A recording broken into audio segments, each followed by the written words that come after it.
It's the final day of the 45th season of World Team Tennis. Every match has taken place here at the beautiful Greenbrier Resort in White Sulphur Springs, West Virginia. Center court at Creekside, and the action today begins with San Diego Aviators taking on the Chicago Smash. The Smash are obviously a playoff team. They have been red hot, and for the San Diego Aviators, this will wrap up their 2020 season as players go home tomorrow. Welcome in, everyone. I'm Olivia Decker. Glad to have you with us. Now, the 4 playoff teams have been selected. That was decided last night, but the seeding is still in question. Let's take a look at today's schedule, as that will have some results that matter for this number 2 and 3 spot in the playoff. Following this match, we have the Springfield Lasers taking on the Orange County Breakers. That's at noon. But Orlando has to take on Washington. That's at 4, and they're looking to get their seeding in the playoff. They are one of the 4 teams locked in. Then the Philadelphia Freedoms, that's number 1 team. They take on the New York Empire, the number 4 team, who again will see each other in just 2 days. You can see there, they play Saturday at 2. That's the first of the 2 playoff games. We have a nightcap, Chicago and Orlando. They will definitely be playing each other. Not sure who's number 2 and who's number 3. Still fighting for that home court advantage where you get to slot your own lineup. Now, first up today, we have men's doubles and men's singles. Both were tie-break losses yesterday for Chicago. So for more on Chicago and San Diego, let's get you up to Leif Shiras and Jan Michael Gamble. Hey, Leif. Hello, Olivia, and yes, welcome in everyone to the Greenbrier. 2 teams going in very different directions in the 2020 season. The Chicago Smash finding ways to win, putting themselves at the very top of the standings. And for the San Diego Aviators at 3-10, struggling to find ways to win.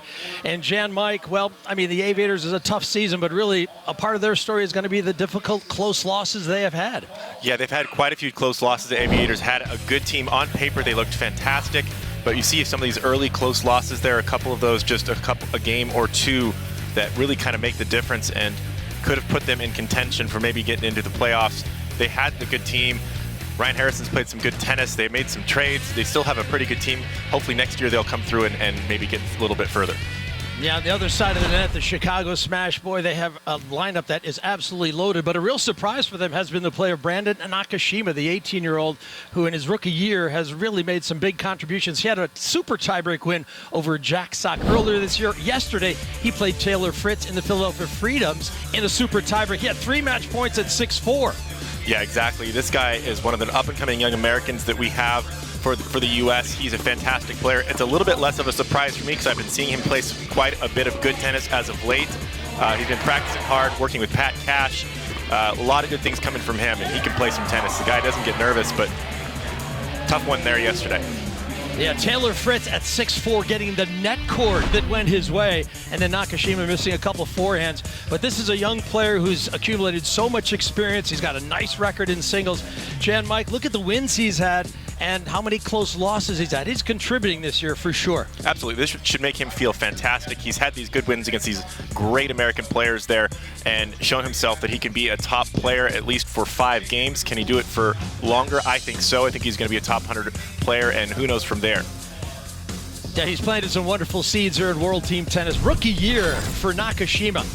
He'll be a part of the opening match, the doubles. He's alongside Rajiv Ram, taking on Johnny O'Mara and Ryan Harrison. We've got this one for you, the Aviators and the Smash to kick it off.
World Team Tennis is brought to you by Geico.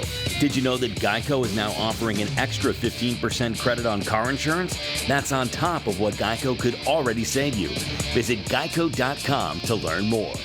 By the Greenbrier Valley in West Virginia, home to scenic trails and quiet rivers, friendly mountain towns, and America's resort, the Greenbrier.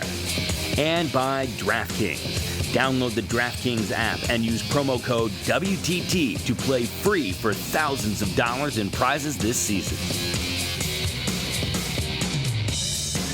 Well, the beautiful Greenbrier Resort has been our magnificent host for this 2020 season, the 45th in the history of World Team Tennis. The San Diego Aviators and the Chicago Smash teeing it up first on day 19 here. Look at our Wilson lineups, the order of play. Men's doubles first, then men's singles, mixed doubles, women's singles, and closing it down with Maddox, Sands, and Bouchard, one of the best women's doubles teams, going up against Mikhail and Peschke.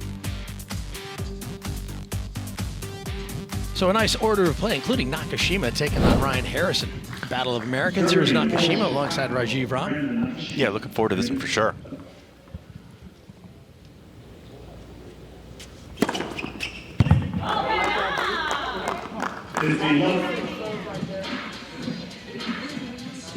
Yeah, Nakashima, San Diego native. On the ATP ranks, he's outside the top 200, but sometimes those numbers can be misleading.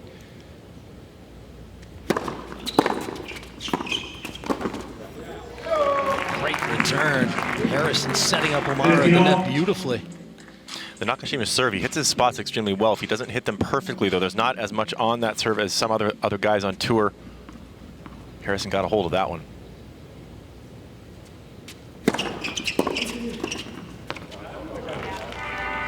Ram makes easy work with that volley. Yeah, Ram is the veteran on the Chicago men's side. Just coming off his Australian Open title down in Melbourne this year alongside Joe Salisbury, the Brit. Let court in play. Harrison got it back. Ram again finishing at the net. Nakashima, 4 straight first serves. Again, not as big as some of the other guys on tour, but he makes so many. It's one of the things that makes him so effective in his matches. He's predictably good often.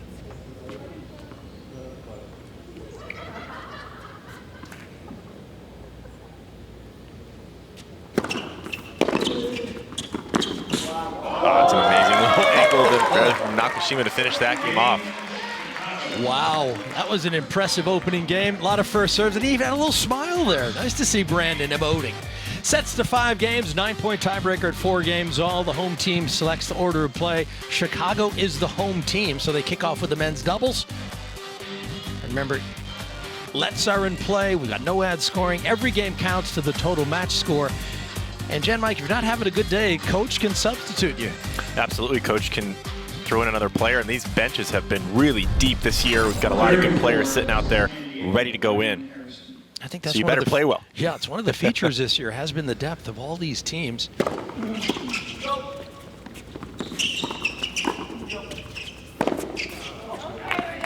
Yes, you look at San Diego's record, 3-10, but they've been competitive in almost all of their losses. So I think that's a reflection of just how strong it's been this year. Absolutely. I mean, you see Ryan Harrison out here. He competes every single time he steps foot on the court. They have been in a lot of these matches coming up short,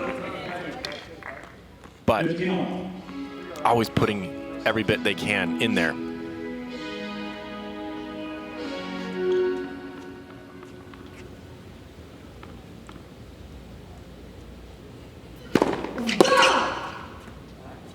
Yeah, Harrison was out of Austin, Texas. Of course, has moved to Atlanta, Georgia.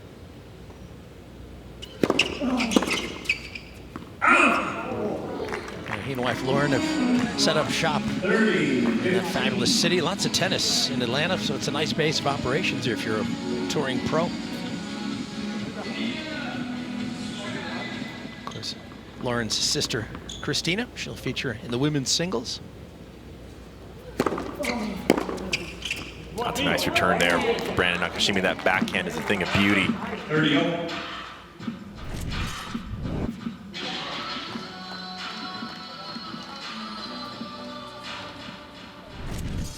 Yeah, casual brilliance. I mean, that's just such a good return.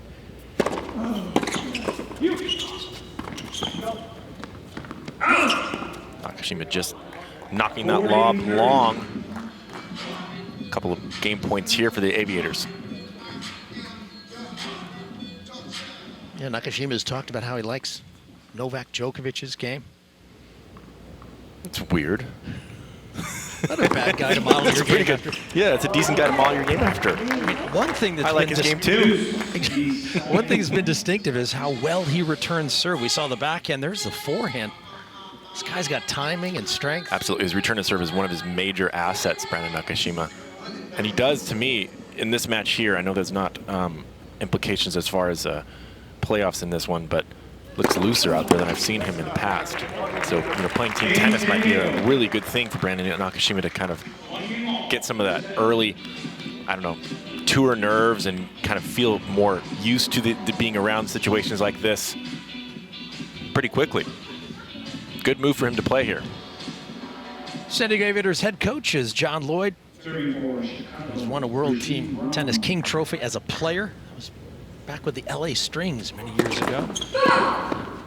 Coached the Aviators to the title in 2016. So, nice distinction for John Lloyd.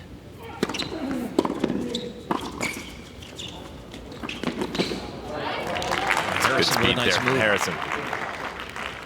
12-15. There's Kamau Murray, first-year coach for the first-year team. Kamau did some great things in Chicago and did some great things with this team. Got the XS tennis program in Chicago.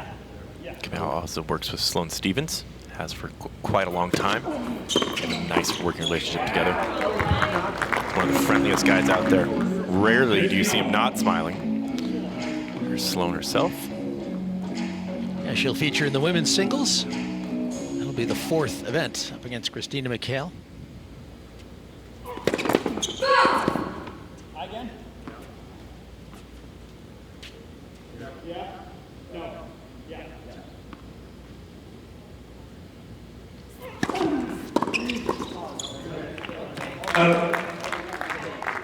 15-30. Nice return there from Johnny O'Mara. And in doubles, it's difficult to find openings up at the net. Sometimes you have to test the volleys. Instead of going to the space, you go at the man. Absolutely. The return right at your opponent. The net guy, often a good play.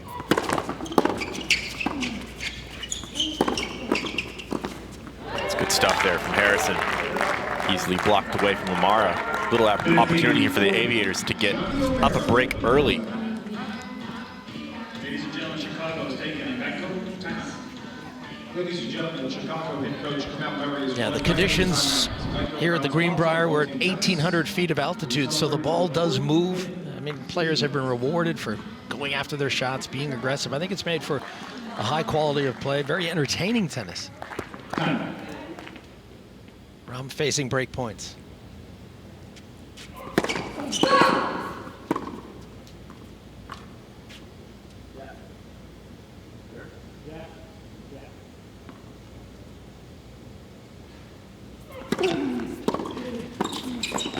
That's good stuff there from the Aviators to get the break consolidated there. San Diego leads 2-1. Yeah, so much movement in sort of modern doubles. Constantly changing sides, positions, signals. Absolutely. You're looking for your partner to hit a good return just like that one. Net guy comes across, takes away that middle ball. Yeah, there was a time when John Newcomb and Tony Roach would play doubles, and they'd say, you take care of your half of the court, mate. I'll take care of my half. There wasn't as much movement going on. Yeah, very different way to approach the game. Now with the players as strong and as quick as they are, they can cover those spaces. Yeah, modern doubles is a bit of a free for all. If you can get your racket on the ball, you should be doing that if the guy who's in front. 25-year-old Scott.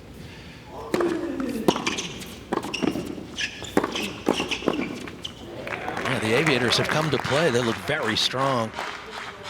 And that's a testament to all of the players, but certainly to John Lloyd. He doesn't want to come out here and finish on a whimper. He wants to go out strong. Coach Lloyd in the background there. Teammate of mine on the LA Strings. Jeannie Buss was our president. I kind of like that name, LA Strings.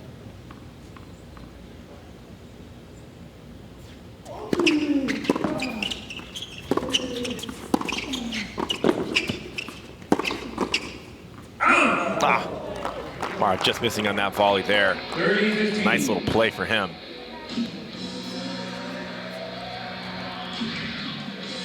There's something to be said, Leaf, about playing, you know, free of they're loose, the Aviators right now. Not a lot on the line, so you can just go out there and play tennis.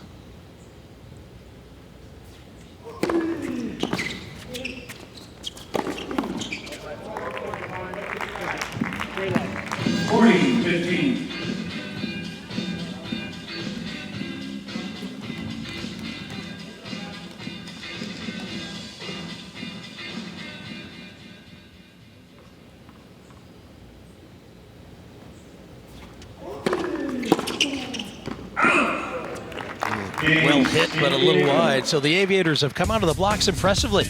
In the men's doubles, O'Mara and Harrison have a 3-1 lead.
Well, back at this beautiful spot in the Allegheny Mountains, the Greenbrier.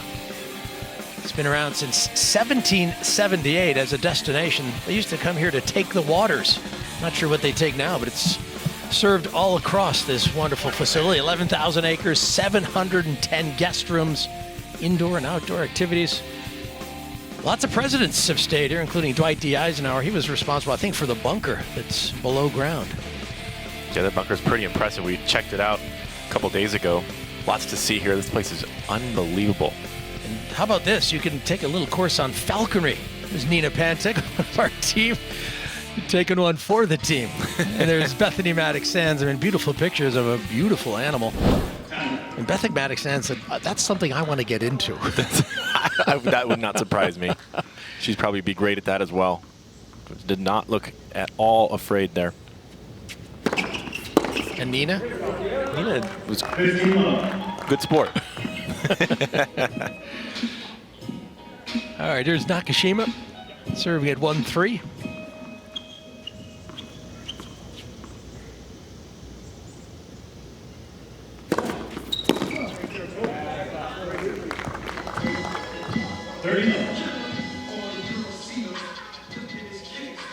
Yeah, Nakashima had his first ATP World Tour quarterfinal. That was in Delray Beach early this year, obviously ahead of the break.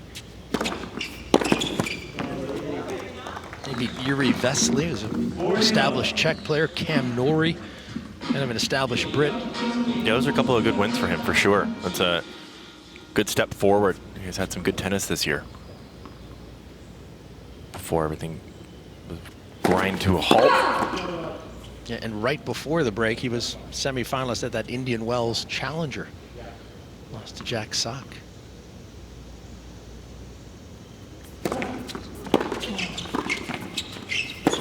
It's a nice volley there from Nakashima. I think Nakashima has beaten Jack Sock a couple of times here. I mentioned at the top of the show he won a a final set against Jack Sock to force a super tiebreaker and then beat Jack in the super tiebreak, one of Chicago's wins. And that's how you find ways to win in World Team Tennis, everyone making a contribution. Absolutely, and Nakashima has the perfect type of game for this format with just the 5 games, because he makes so many balls, makes so many first serves, puts so many returns back in play. It's a tough kind of player to come up against, where 2 out of 3 sets, players that miss a few more balls can have a little more room for wiggle room to find their game. Team tennis can be brutal if you don't put it out there quickly and stay consistent.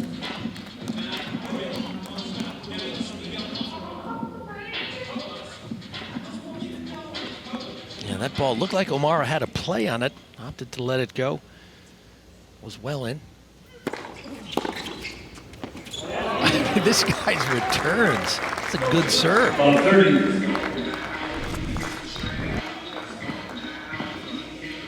Just such a simple swing right there from Nakashima. Good shoulder turn. So easy for him to direct the ball wherever he wants.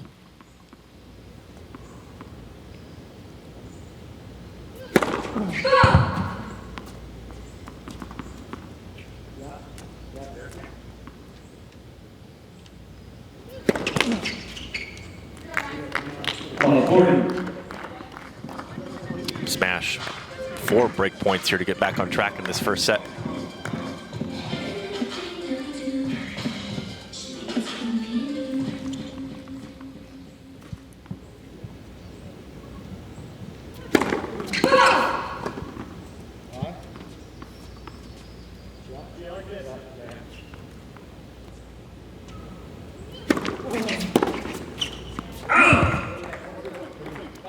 Nice little jammer there from Ryan Harrison. Likes to go for those big second serves.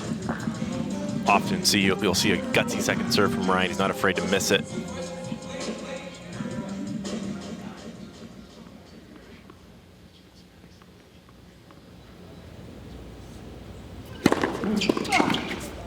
Serve from Harrison.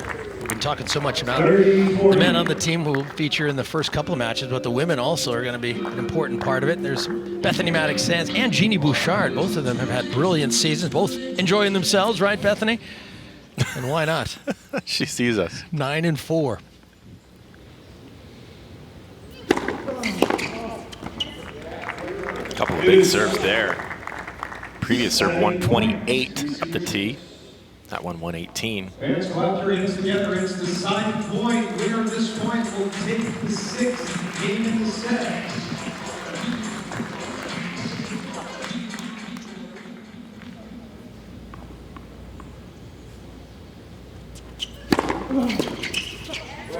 A deciding point. Harrison, a brilliant recovery.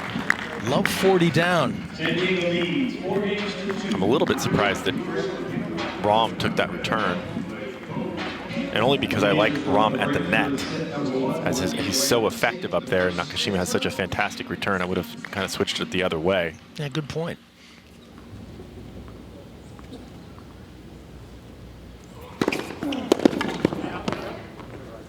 Not that you doubt Rahm's decision-making, but maybe he's seen Harrison serve more frequently, perhaps? Yeah, obviously it's the team's decision. I just would have probably swapped it just simply because of how good Rahm is at the net, not because of his returning abilities. It's kind of a moot point when he had as big a serve as Ryan Harrison did on that last ball, though. 125 up the tee again. Tough to contain that.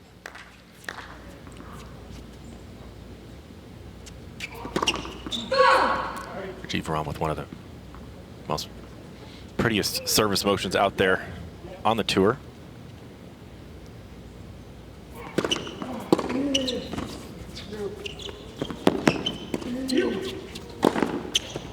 Nice little pickup for Rahm. Yeah, he's a very smooth player, isn't Yeah, he? just very graceful with the way he hits the ball. Such a great volleyer, such great hands. Makes this shot right there look easy. Look how low he gets on that shot there with his knees. Sets up the easy smash there for the smash.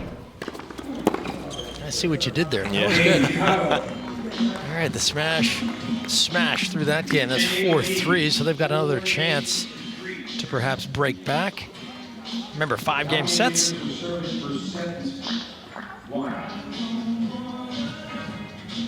Carlos Silva, our CEO on the left, our owner, Fred Luddy, is also owner of the Chicago Aviators.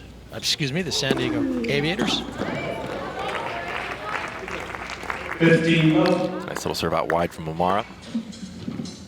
Yeah, Fred is the founder of ServiceNow, the cloud computing company. Very successful man, wonderful innovator.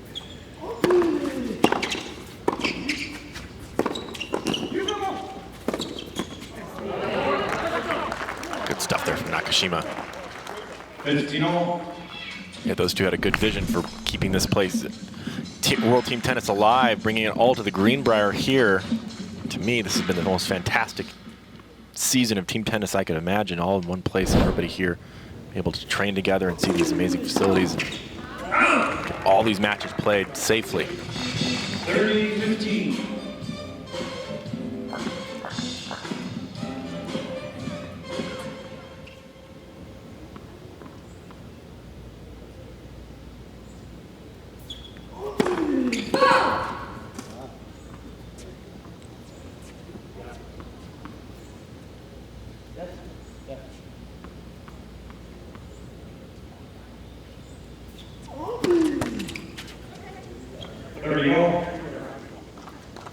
Double fault there from O'Mara. That's plagued him slightly in this season. We've seen him double fault several times in some of these matches. 30 all, need to get through this one and serve it out.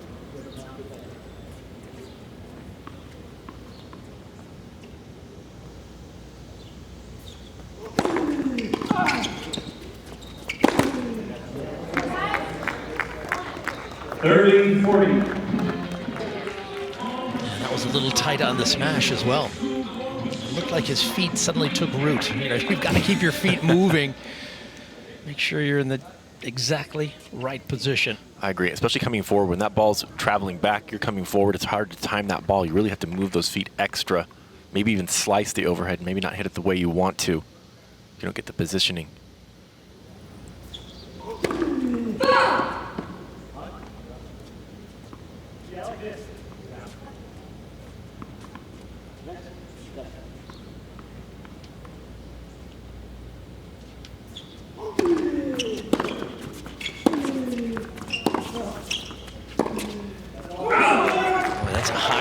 Shot. But perhaps he was feeling like Nakashima down the other end had the edge in the backhand rally. So a break back right at the finish, so we'll have a 9-point tiebreak. You can see Harrison wants to get involved here, but he can't quite get to that.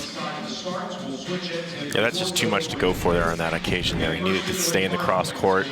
Nakashima or not, you can't be afraid of that rally. It's unfortunate there that the 30-15 double fault really cost them.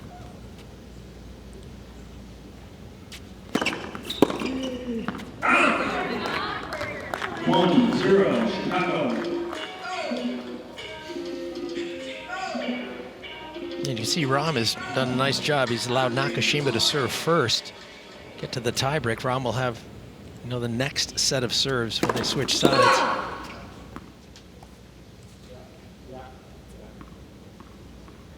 Looks like he's going to serve to the body. 2-0, Chicago.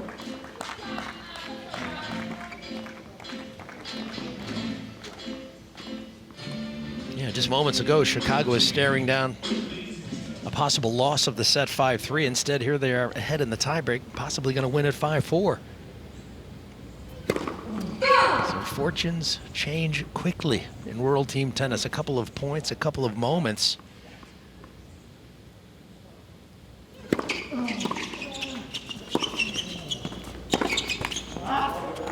Those kinds of things, when they happen in matches too, that can really affect the team morale, because you kind of get a nice little win there. The 5-3 seems pretty good. You get to the next set, you're feeling good there. Lose that bit of a lead, and it can be a bit of a dampener on the bench.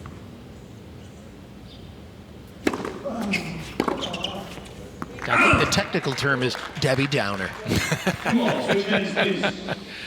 That's points searching for. Yeah. We'll change ends for the final few points of this 9-point tiebreaker. You'll see there Evan King is also a member of the Chicago Smash, Chicago native. Here's a reminder of the WTT playoffs. If it ended today, remember there's still a couple of possible permutations with the number 2 and number 3 seeds. Anyways, Philly, New York, Saturday, 2 o'clock Eastern. Chicago versus Orlando, Saturday, 5 Eastern. Yeah, those are going to be some great matches there. Tough matchups. That seeding actually matters quite a bit, so there is something on the line today. If you get that number 2 seed, you have the home court advantage and can make the lineup. Yeah, that's and huge. Get those 3 sets where you serve first. It's a big deal. Obviously, everyone on the road to the King Trophy, but also plenty of exciting prize money and bonus money available. Really some good times for all these teams. A double. 3-2, San Diego.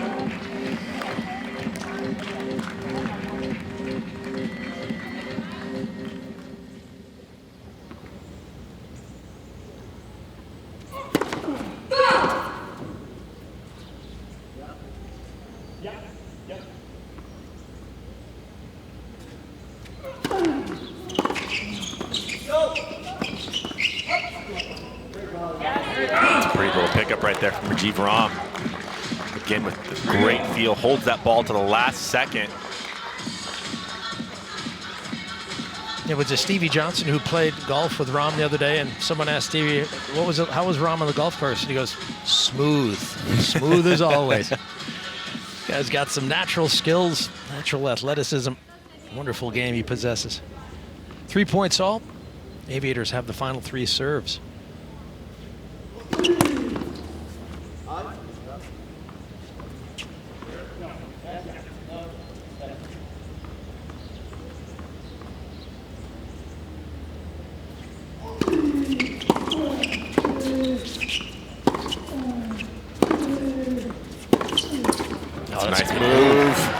Ryan Harrison's been looking to get involved there. Nice time to do it. 4-3, San Diego.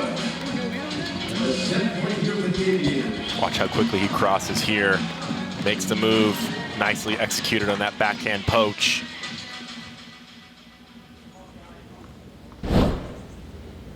Set point.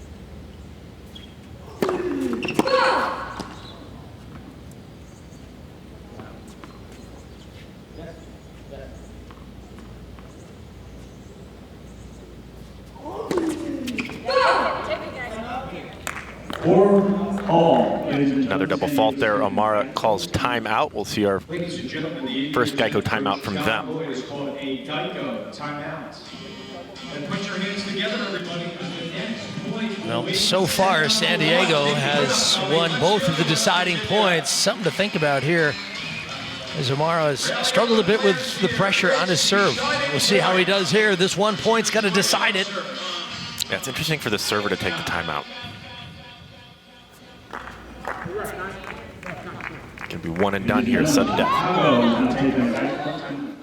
And this is interesting. So Kamau Murray taking another timeout. Chicago head coach Kamau Murray has So Geico. this is, I think, an effort by Murray to ice O'Mara, make him think about it. 100%. This is exactly what he's doing. It's great. It's like the timeout before the field goal kicker kicks the field goal, right? See if we can tighten him up a little bit. It's been a couple double faults that have been real tricky there for O'Mara.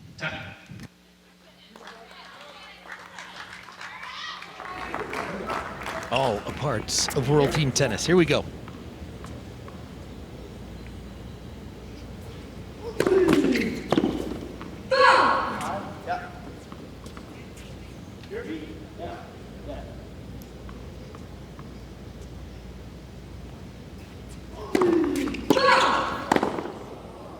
Couple of double faults. That one has to hurt. O'Mara also served for it, you might remember, at 4-3 for the set and lost that game. So O'Mara's struggles continue. And the Chicago Smash, as they have done all season, find a way. They take the opener 5-4. Men's singles is next.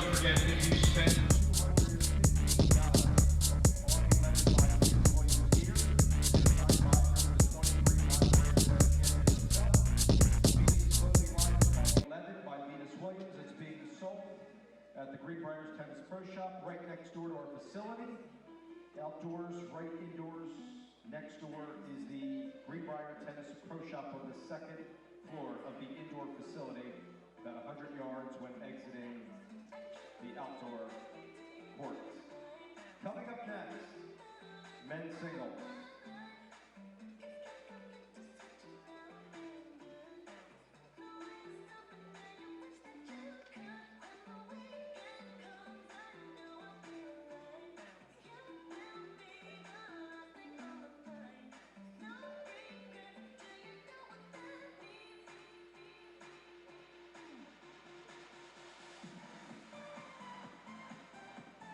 Two minutes.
So welcome back, everyone.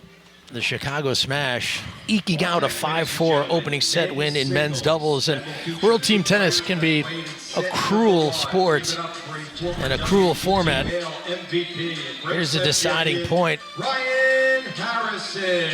And O'Mara launching that one as the double fault. They had 2 straight double faults.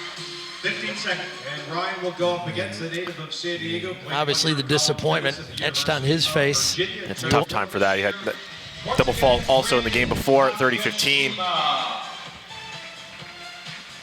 Last serve. And that's one of the things I think as a player you come out of World Team Tennis with, and that's the understanding of the value of a point. Because every point is so incredibly valuable. That's true. You know, if you can stay in the moment, obviously that's easier said than done, but it's the thing that everybody's trying to do out here when you're playing any sport, really. Stay in the moment, forget about the score. You can take some of those things out of play, but clear things for O'Mara to work on. Because you don't have the luxury of getting to deuce, add, deuce, add. You know, you get to deuce and it's 1 point. Right. I mean, on the main tour also is no ad, so for the doubles players, so you should be used to those situations.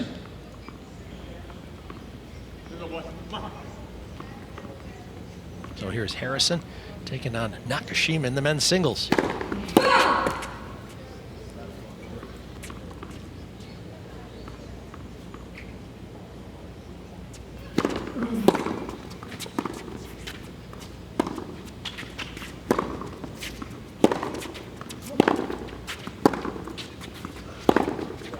It's a big forehand there from Ryan Harrison. 51.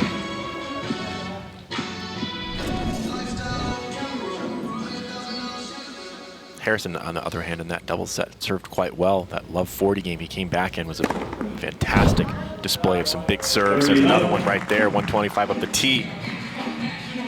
Harry's first ace singles.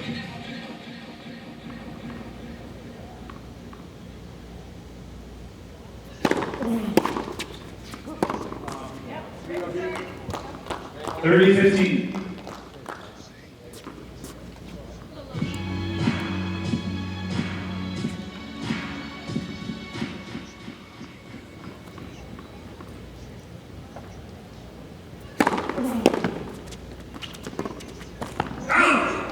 That's just two fantastic backhand returns there from Brandon Nakashima. That shot is so solid.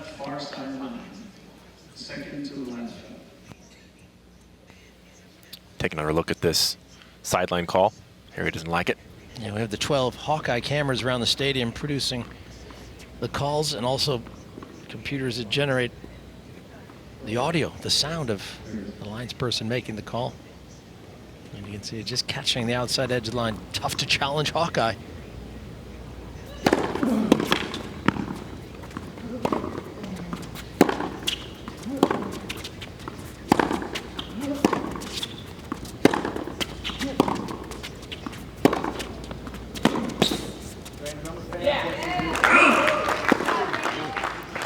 Good offensive tennis there from Brandon Nakashima, hitting that forehand a little bit bigger than I'm used to seeing him hit the ball. Backhand up the line there to finish that point off.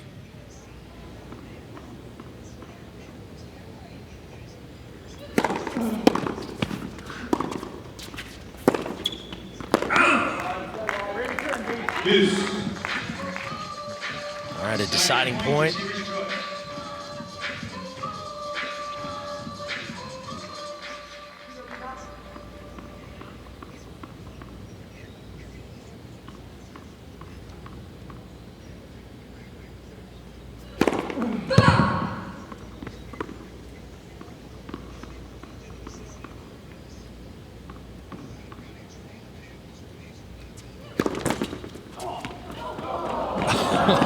The net cord ace. That's a deciding point. Nice little drop shot serve to finish that game off at deuce. Too Time good for that. Nakashima sees the court pretty well, Leaf, but not that well.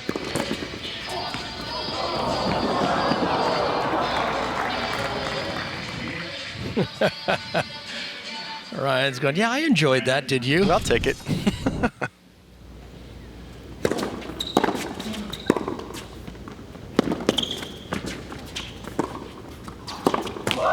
And with all the innovations we've seen in World Team Tennis that have made their way onto the tour, you just wonder, can you see the let cord in play at the All England Club? Semifinals of the women's singles, and a net cord decides the match. Yeah, I think Wimbledon will be the last place that adopts a rule like that. Why? Well, because Wimbledon is all about tradition, and I actually, I'm all for tradition of our sport. I didn't even love it. They changed the final five in the fifth set from advantage scoring. I quite liked it going deep. I don't think it really affected the tournament all that much. Yeah, a few select matches, perhaps.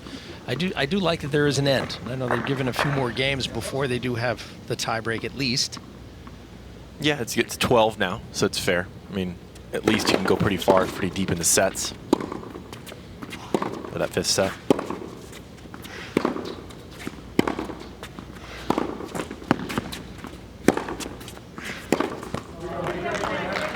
I think the argument for the let cord being just played in regular tournaments is the fact that sometimes there's a degree of error that happens from the machine going off from wind, or they make a mistake on the call.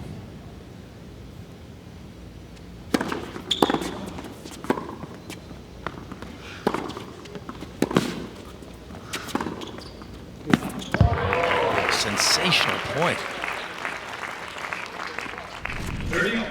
Remember, Harrison missed almost half the year last year. That's why his ranking is so far down.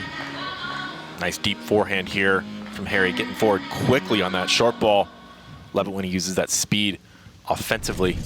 We'll see him often use those great wheels that he's got defensively.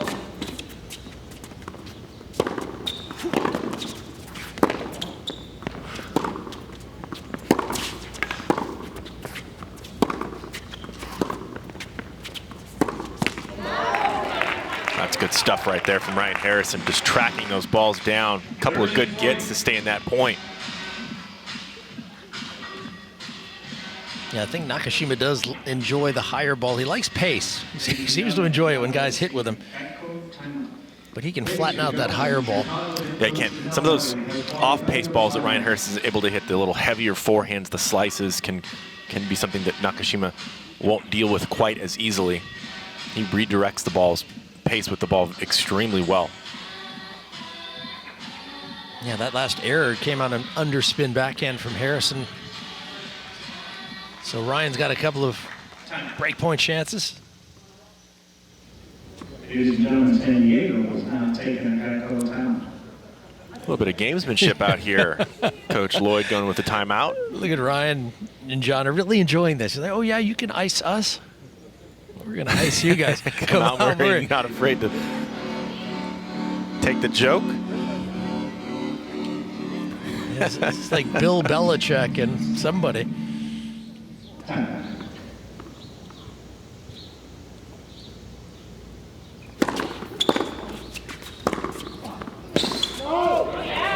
It's a nice forehand there from Nakashima coming forward offensively. Good effort from Harrison to make that return. It was a big serve.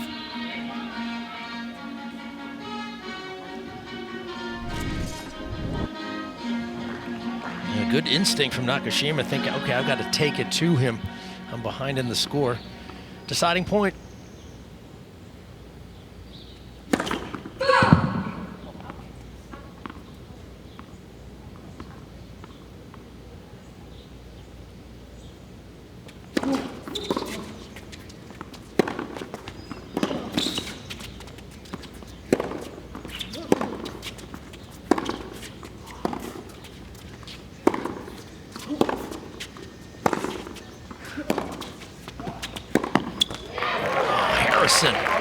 Excellent ball up the line to get the break. So 2-love, and you can see how the match score moves to 6-5. Here's a look at some of the innovations that have been a part and feature of World Team Tennis. Men and women playing equal roles. Hawkeye line live in 2018. All the lines people reduced to just the 2 officials. Super tiebreak, extended play. That service clock. That was an important part of the professional tour, the addition of that, on-court coaching. And Big Brother is watching the lines for us. Yeah, it's been a fantastic test bed for a lot of different kinds of things that can be good in our sport. Works extremely well with Team Tennis. They're not afraid to test a few things out, try things a little bit differently. Is that something we'll see at the U.S. Open this year, you think? More Hawkeye on all the courts without all the lines people? I think we're going to see it a lot at the U.S. Open. I think they've installed that on most of the courts. And I think people are going to be happy with it. You're not going to have as many sort of argumentative moments. Well, again, go back to tradition. I like to see the linesmen and umpires out on the court. Visually, I think it adds to our sport. However, right now, with COVID and everybody trying to be as safe as possible, this is the best format we can possibly use, no question. I think sport is about human error and figuring out a way past that. I think that at some point you don't want to take all of that out. Right now, with what's happening in the world and in sport, we need this kind of a system. I'm not sure in the future, when things get back to normal, hopefully soon, I would be as for it. I like it as a challenge. I like to have it. I like to have the players make those challenges.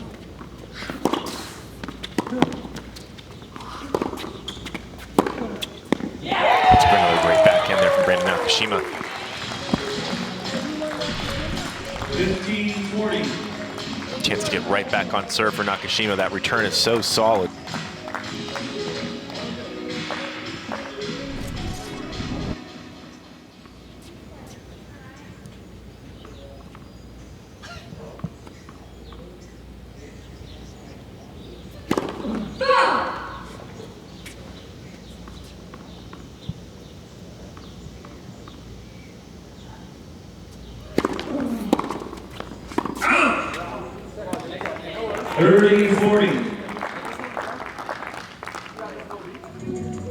So Ryan Harrison trying to hang on to this break advantage. He's got a couple of break points he has to face. Nakashima missing one of his best shots, the backhand.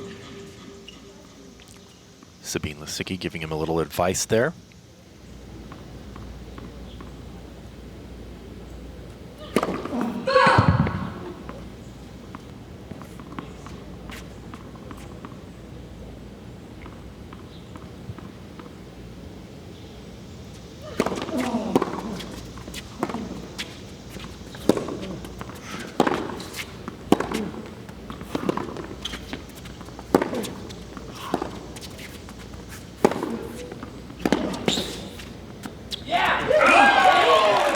Nice forehand to finish that game off there from Nakashima.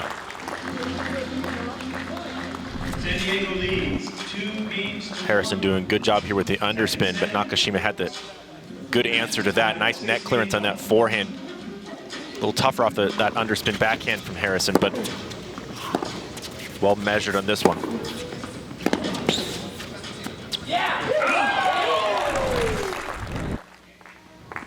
Always fun to watch players when they're off the ball. When the ball's down the other end of the court, you can see how much work they put in preparation for the ball coming back to them.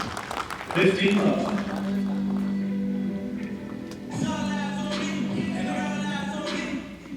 First ace for Nakashima.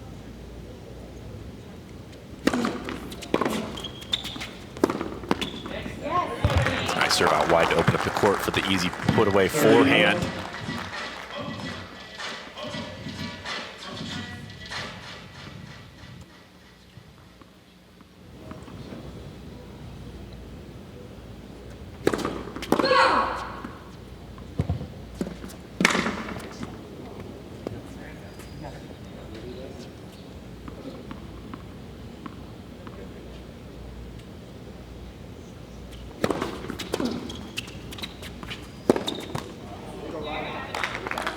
Hasn't made many of those today, the unforced error.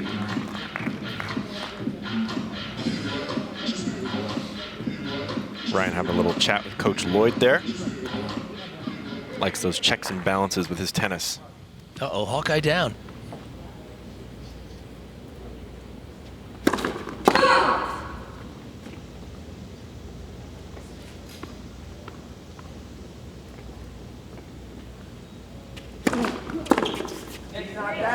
Big second serve there from Brandon Nakashima. Nice play into the forehand side of Ryan Harrison. Was looking for a backhand there. Good change up.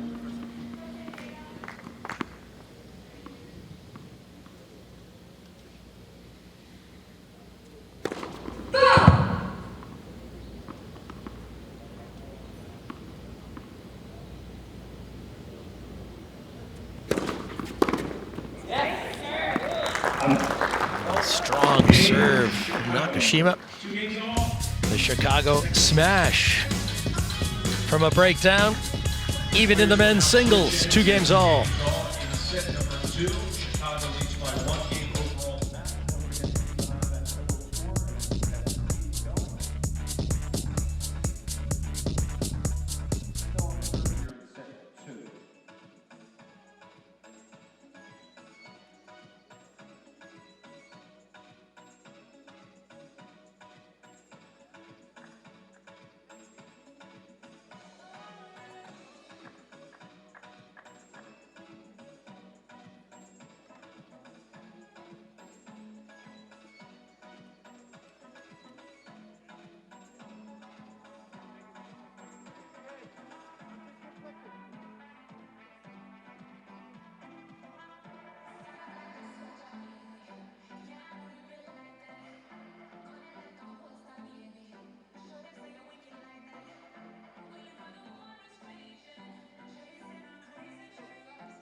Beautiful setting here at the Greenbrier. Allegheny Mountains, the beautiful drop back for this event. Here's a look at the universal tennis ratings between Harrison and Nakashima. This is based on the last 30 matches over the last 12 months, and Harrison has not played as much tennis, so you can see his rank is down the list. You can go to myutr.com, check out the rankings. It's very interesting to see how the players are rated and who's in the best form. And the women's side, as well as juniors and college players.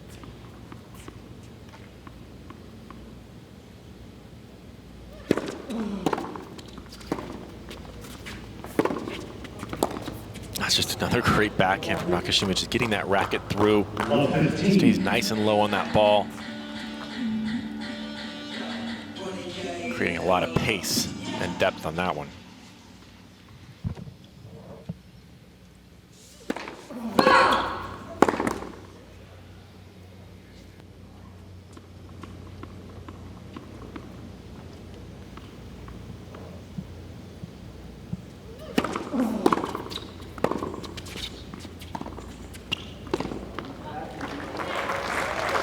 Fantastic feel from Nakashima, seeing that he had Harrison pushed back in the court. Shorter ball available to him because of those great returns and ground strokes. That one on the line.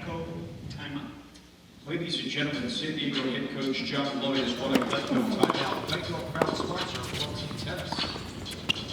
San Diego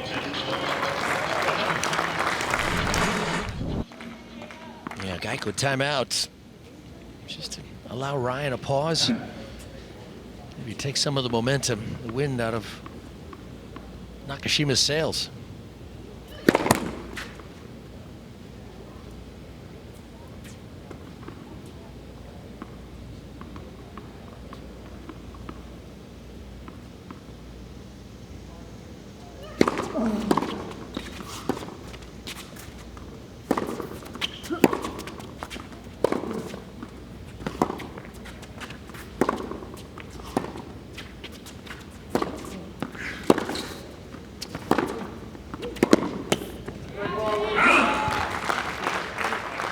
Just so solid there from Nakashima.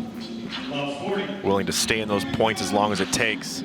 Harrison going to the slice to try to throw him off a little bit, but Nakashima has adjusted. He's given himself a little bit more net clearance on those forehands. Yeah, starting to feel the pressure from Nakashima.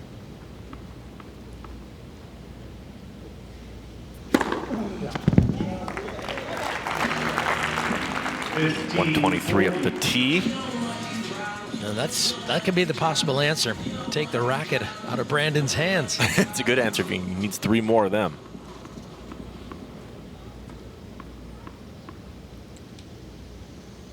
I think it was Boris Becker. He was asked how he was able to hit so many important aces on big points, and he says, I had to. I needed to. It's a great answer. Yeah, necessity can drive you to produce.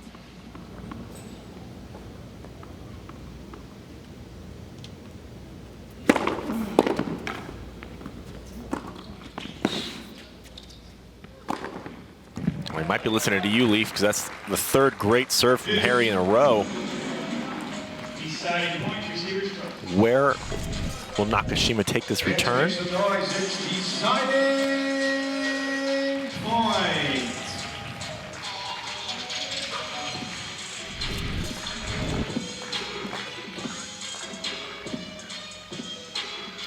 Well, Ryan Harrison's gone tee a couple times here.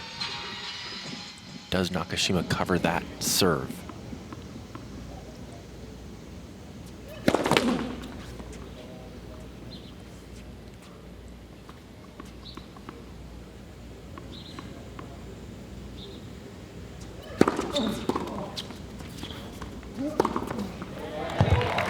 Great game from Harrison.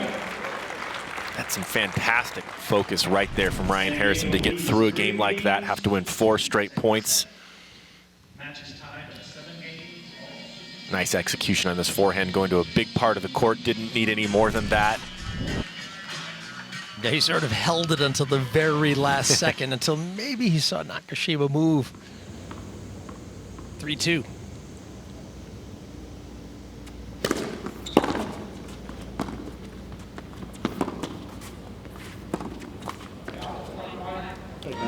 Nakashima with a broken string there. I was actually wondering why he chipped that forehand. You don't see him do that very often. We haven't seen too many broken strings over the course of these 19 days of tennis.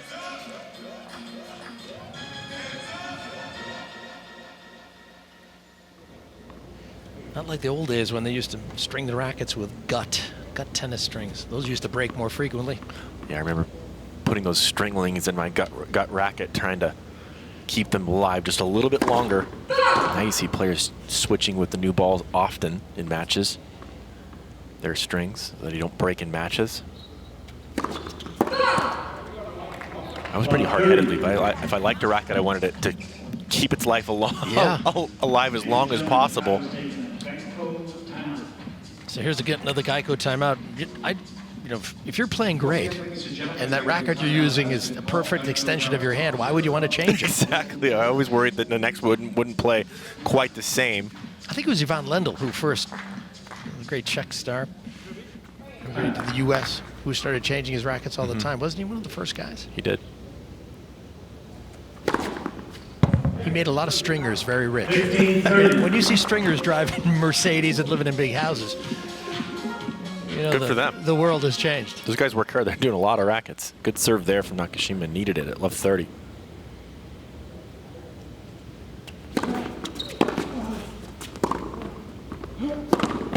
That's a big one right there from Ryan Harrison, tracking that ball down and executing. Love it when he flattens that forehand out through the court on the cross court.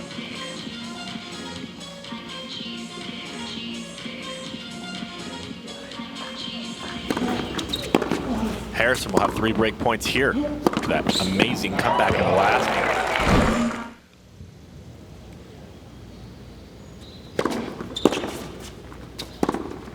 He gets the break. That's a shot from Nakashima over the baseline. That's 4-2 for the Aviators. We spoke a little bit about the stringing that goes on. Of course, that's taken care of here as well. You can see these men hard at work getting these rackets strung. It's quite an art, and these guys can do it fairly quickly. It is quite an art, one I never had learned to do. Do you know how to string a racket, Leaf? I could string a racket, but probably not particularly well. I mean, players, including myself, are very fickle about how they want the string tension to be, and you have to mess around with it, especially when you're at an altitude. It goes a little bit tighter, perhaps.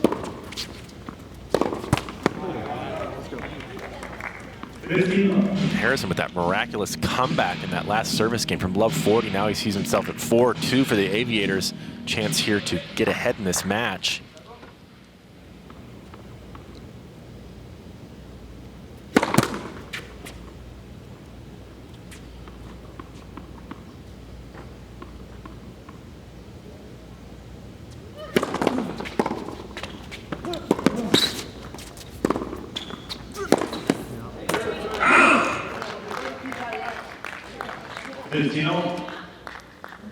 This is where if you're Ryan Harrison, you take a little bit of time, make sure you measure your spot, pick your spot on the serve. He did it when he's down love 40 4 times in a row. Do it here, serve this out. It's all on his racket.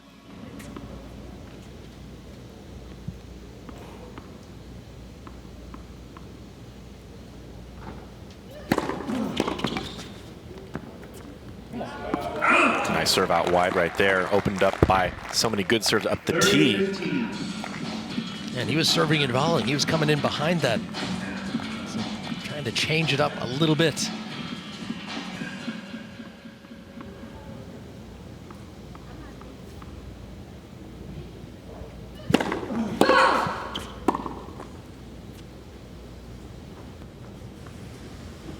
We don't have the luxury of ball kids out here, so he had to take care of that himself.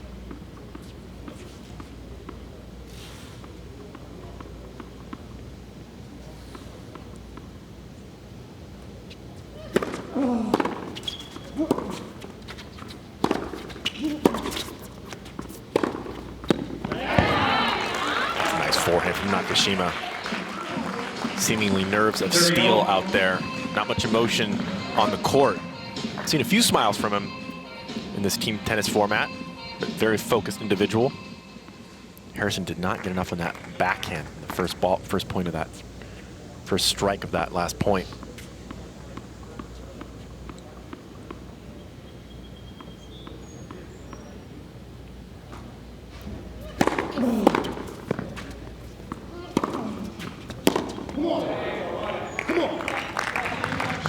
Good tennis there. Good first strike tennis for Harrison. Big serve, set it up. A couple of set points here for the Aviators. Yeah, and watching Harrison, I feel like, okay, maybe he didn't have all the results he wanted this year. The team struggled, but I think his level of play has been pretty high. I agree with you, Leaf. I think he looks like he's playing very well. That forehand looks better than it has in a long time. He's injury-free. These are all good things for Ryan Harrison.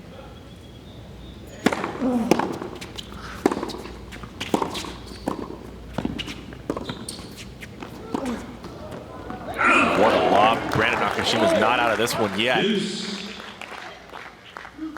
Nakashima's shot selection is often so on it. Clap those hands together, ladies and gentlemen, for another deciding point. Yeah, up over that backhand wing, one of the toughest shots in tennis. Got Nakashima the point. Kamau Murray having a word with his teenage player. He'll turn 19 August 3rd, so will he be flying home with a King Trophy?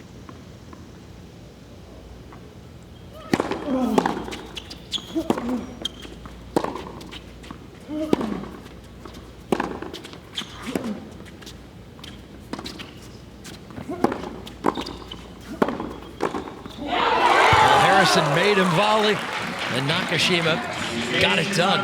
What a recovery, saved a couple of set points. That's just a gutsy play right here for Nakashima.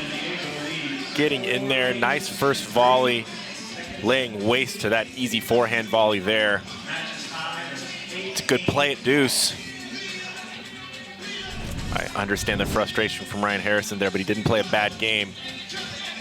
No, he didn't. It was Nakashima who came up with some good stuff. Nakashima really came up with some good stuff exactly right there.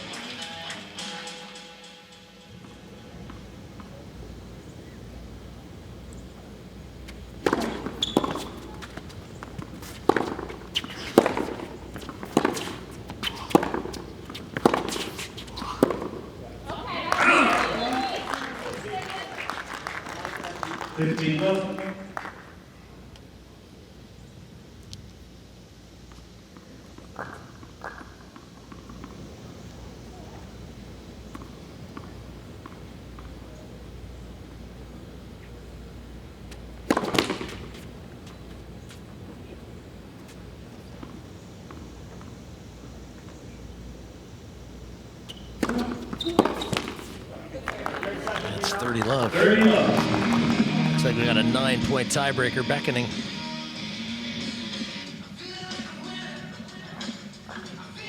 And the temperature starts cool in the morning, but the sun burns through.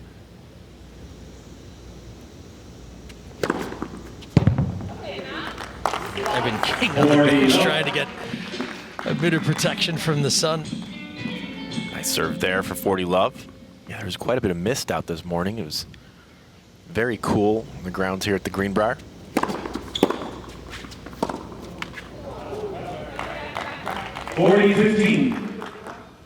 Turning into one of those beautiful days here in West Virginia. The nice day to do a few things on the grounds out here, or go to the pool. They only let a few people in, keeping everybody socially distant.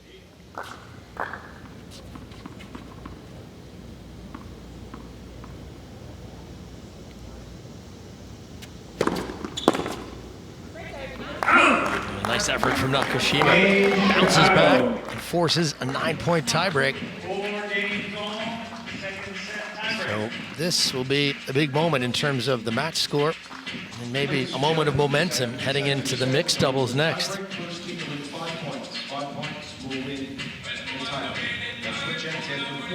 Well, here we get to the 9-point tiebreak, and all the Chicago Smash have come off the bench. They're over with there they are. They're all together trying to support Nakashima here. Big moment.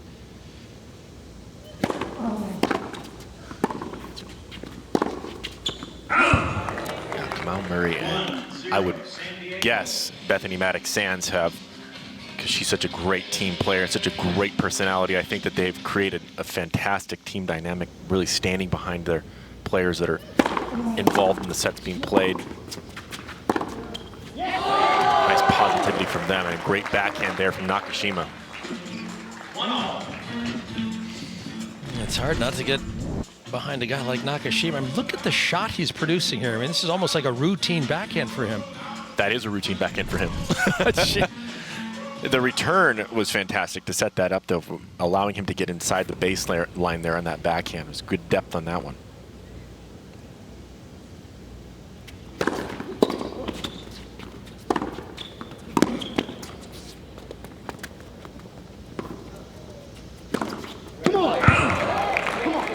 Nice D there from Harrison. 2-1, San Diego. So San Diego 2-1 with Harrison. Returning one more serve. Nakashima, of course, behind the scenes of the Chicago Smash. Jocelyn Davey doing a great job. only with the team, but also with WTT. One of the many moving parts that have made this season so special.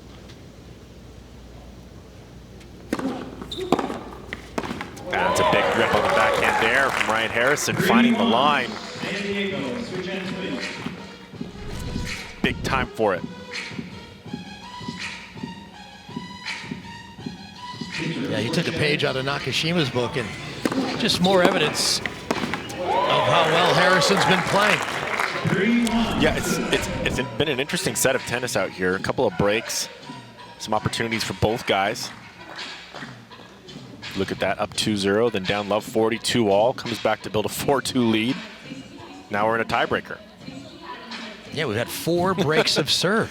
It's kind of amazing. You don't see that very often, but they weren't bad breaks. It wasn't double faults and things like that. It was actually good tennis from both guys to get in and out of those situations. Ryan Harrison with a couple serves here to finish this one off.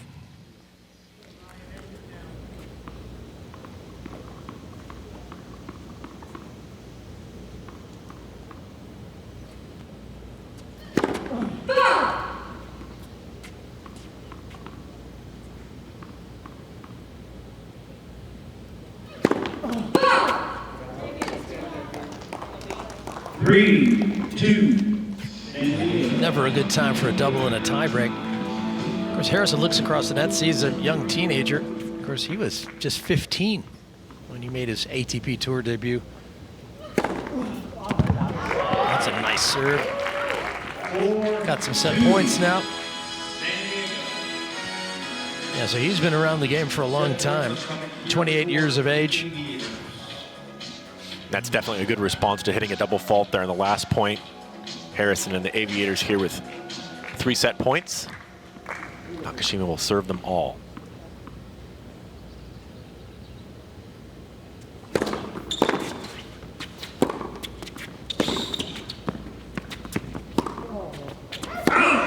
It's over the baseline. Now Ryan Harrison, in the end, he gets the set. It was definitely a roller coaster ride. Harrison had break advantages on 2 occasions, lost it, but won the tiebreak 5-4. 2 Americans squaring off in the men's singles. A good set of tennis. Mixed doubles is next.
2 minutes.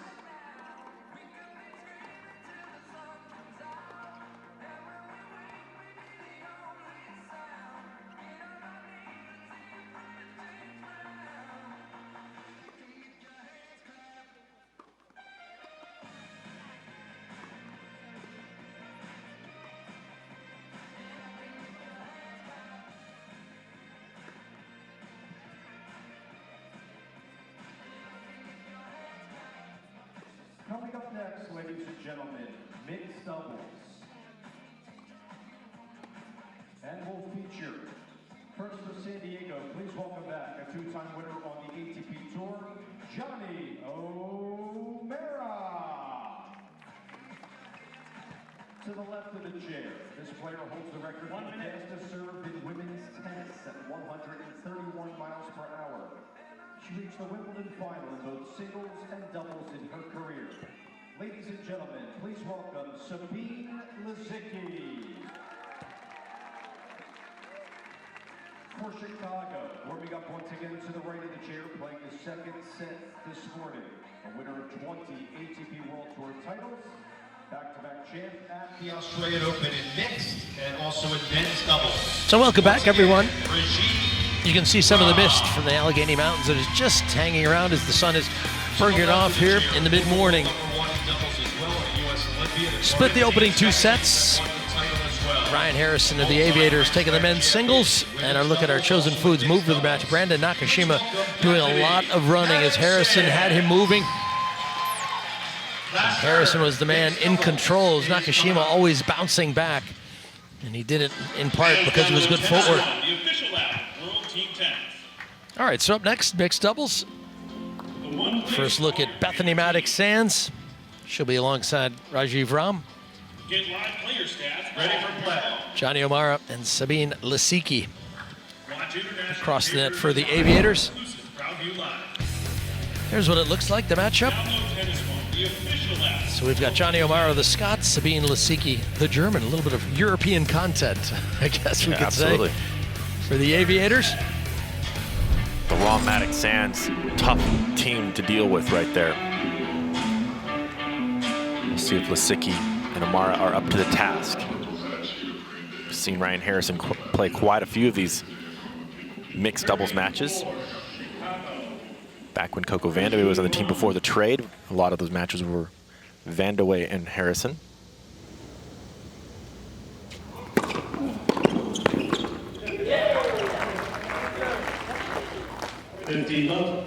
Maddox-Sands inserts herself into the point immediately. She's going to be making a lot of moves at the net. 4th season in World Team Tennis. Also an excellent Fed Cup contributor over the years for the U.S. She's sort of a glue person. You know, she's a chemistry person, real good at getting everyone feeling good about their games. Absolutely. Certainly her partners. She's done a great job sort of helping out Jeannie Bouchard, making the Canadian feel comfortable in the women's doubles. Just a charming personality, so much fun to be around, Maddox-Sands.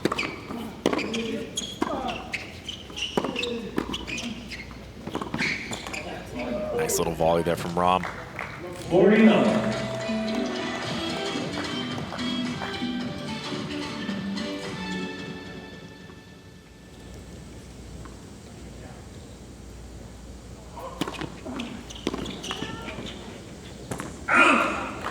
Pretty straightforward first game there for the smash. First game, third set.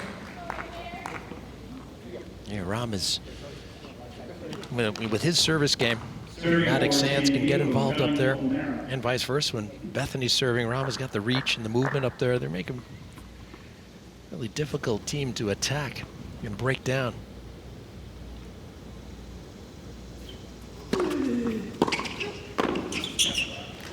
Good return down low. You see that team over there, Maddox-Sands and Ram. You could say, boy, they could be in contention for winning Grand Slams and mixed doubles very easily if they decided to play together. And Maddox-Sands 4 mixed Grand Slam titles to go along with her 5 Grand Slam women's doubles titles. Former world #1.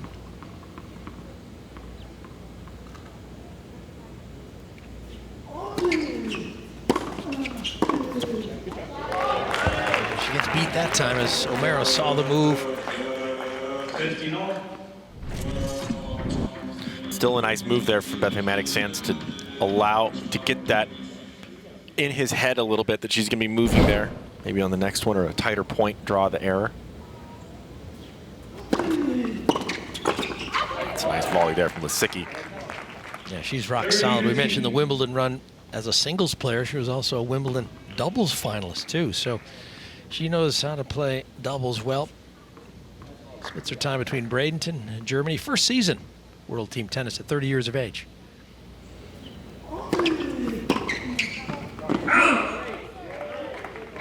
40-15.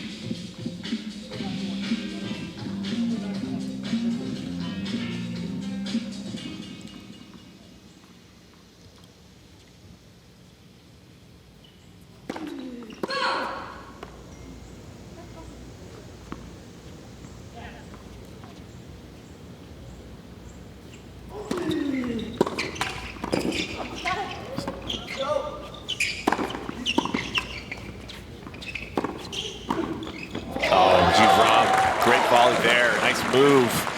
Sticking that racket out in front of himself there. Easy power on that volley.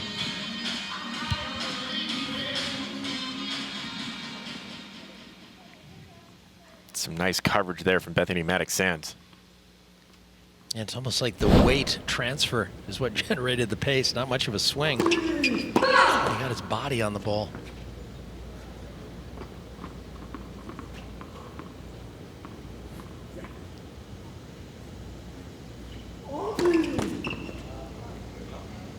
Well, we had a couple issues in the men's doubles. And that double fault brings up a deciding point, so he's got to get it together here. Opening game on his serve for his side. They got to keep up with the smash if Rahm held his serve comfortably. And the mixed doubles is gender to gender. The deciding point.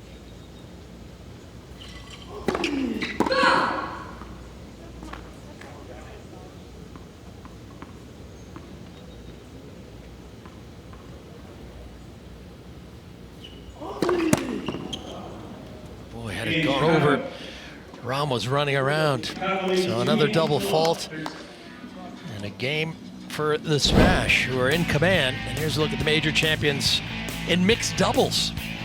See the Bryan brothers always raising trophies. Jean-Julien Rojer, French Open. Remember, this is mixed doubles. Rajiv Ram, Jack Sock. Pretty impressive list. It's one of the few things that Bob Bryan can hold over Mike Bryan. Hey, I have a couple more Grand Slams than you in the mixed. I think Mike has a couple more in men's after Bob had his injury. Jack Sock. Big forehand there from Lisicki. Yeah, Sabine's tennis has really gotten better and better every match. She came in with not a lot of tennis matches like many players. She'd been out of tennis for some time, so it's nice to see her back playing well again, hitting the ball well.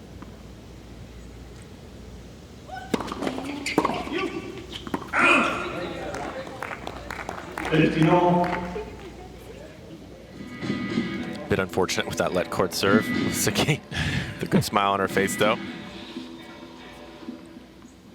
She had a good win in the singles over Venus Williams.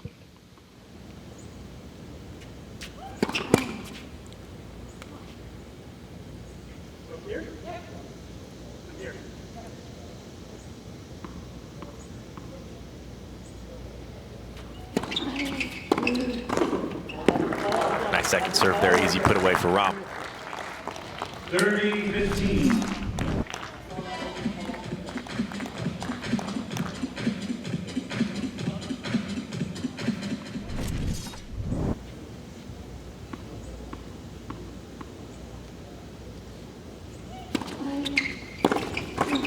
Rahm again taking away that middle. Maddox-Sands hitting her spots on the serves, making Rahm's job easy at the net.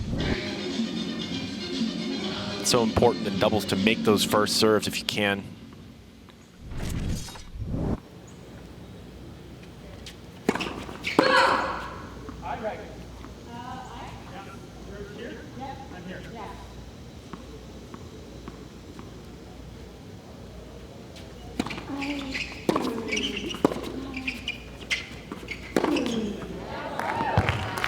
Nice forehand up the line there from Omar. 40-30.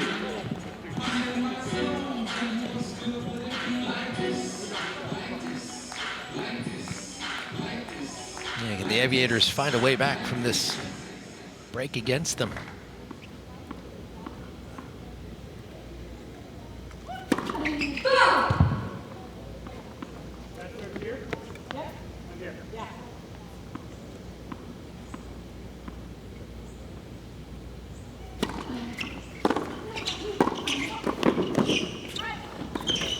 Rajiv Rahm with just a fantastic volley, sticking that racket out again. Such good feel here. Volley's not as easy as he made it look. It's interesting in doubles too, because you're thinking, okay, well, Maddox-Sands is serving. You know, she's 5'4". This is our chance to get the break, right? Because you're going to get some swings at the turn. Yet you've got Rahm up at the net. Yeah, it's a difficult equation to try to figure out there. And if you're playing doubles at home and you're losing your serve, maybe you don't always have to be self-critical of yourself. You need to say, is my partner sometimes helping me out at the net? Or hurting me. That's the Better case, making those volleys.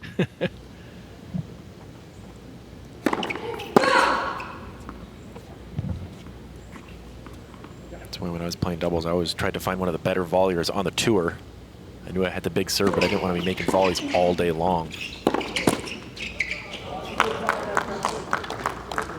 15-0. Yeah, the search for the perfect partner is different for every player. It can be tricky. You want to get a partner who's a great volleyer, but you want to get a partner who can make some returns as well. I made a lot of returns and served big, so I knew what my strengths were. Yeah. Didn't want to be making volleys all day long. Could make a few. I wasn't Leif Shirus up there, you know. Really? No. Jeez.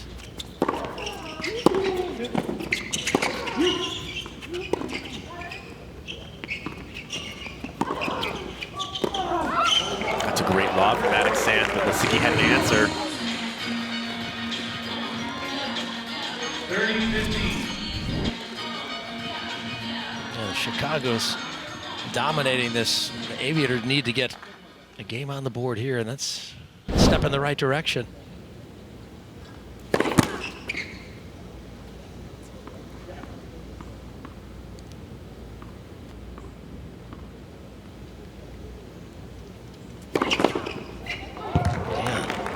Lisicki goes big in the second serve and gets aided by the net gods there. The net gods were kind. That's right. Let's in play. Lisicki just saying sorry about that, but I'll take it. Trying to get a first game.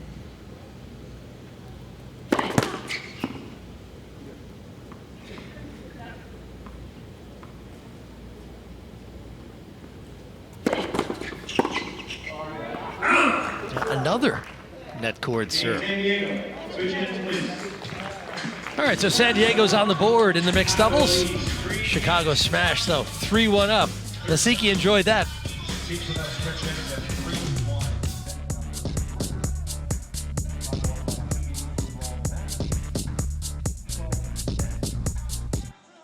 On deck, ladies and gentlemen, will be women's singles. Women's singles is the next event after a brief intermission.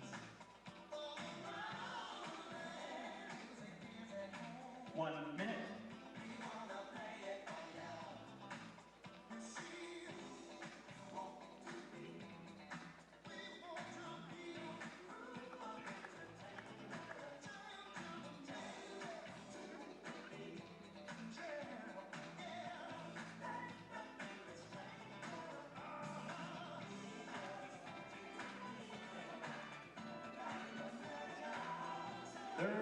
Seconds.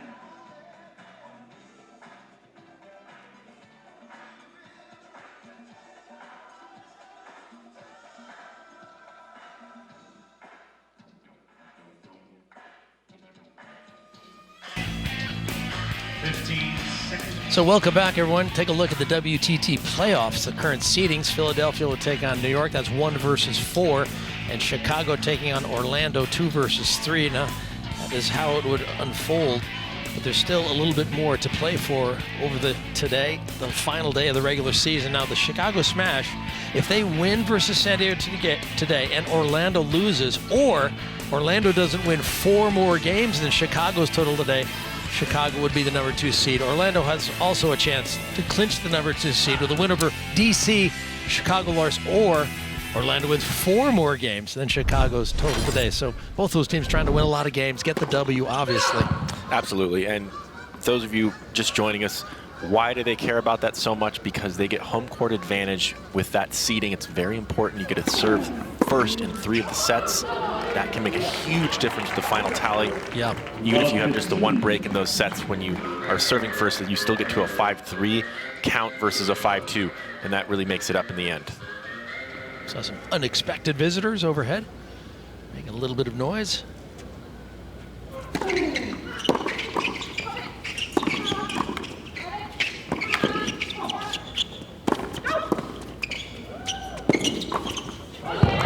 point there.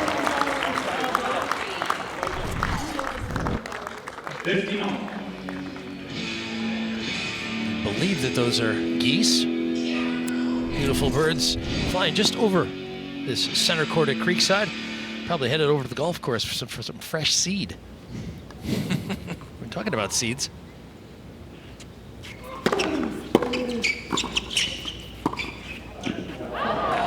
Lovely shot. Lisicki really coming up with some nice stuff.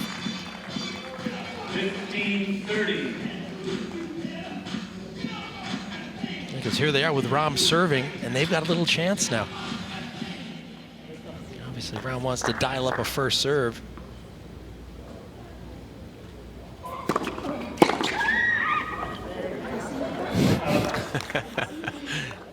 Sabine Lisicki goes down. She knows she went for a little bit too much on that forehand. Wanted it.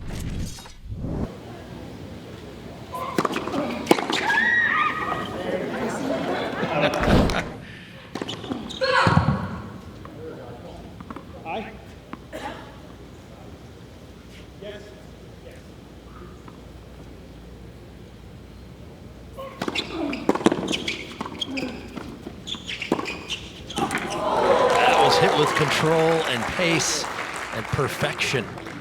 Nice little pickup there. Rajiv Rahm, that's a beautiful half volley, but Lisicki has an answer. What an angle she created off that shot. Yeah, she's picking on Rahm. All her shots are going to Rahm.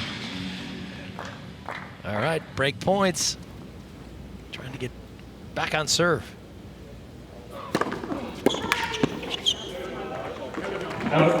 One gone. Johnny O'Mara will have a chance for a little revenge break back here.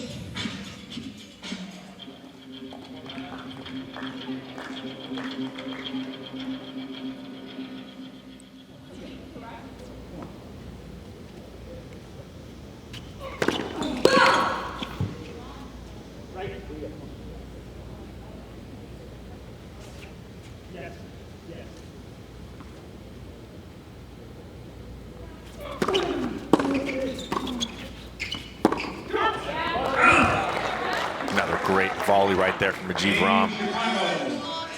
Such a clean stroke. Lisicki overcooking that forehand. It's 4-1 lead for the smash.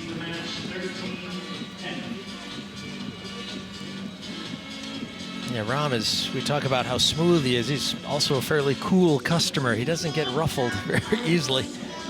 Just settled down, knew what he had to do, and found some good serves.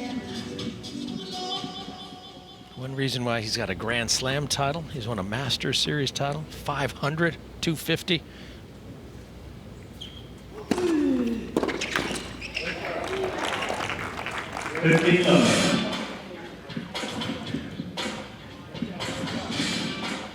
O'Mara currently just ranked 54, just outside the top 50. A couple of career titles.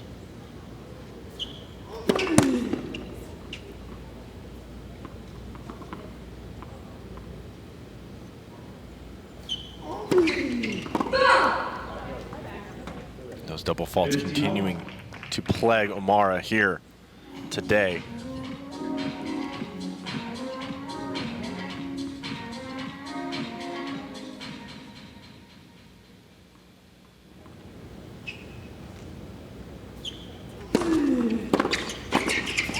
Nice volley there, Sabine Lisicki.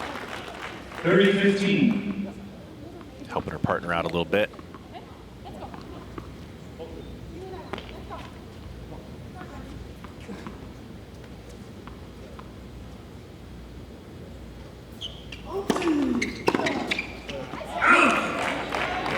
Better serving there.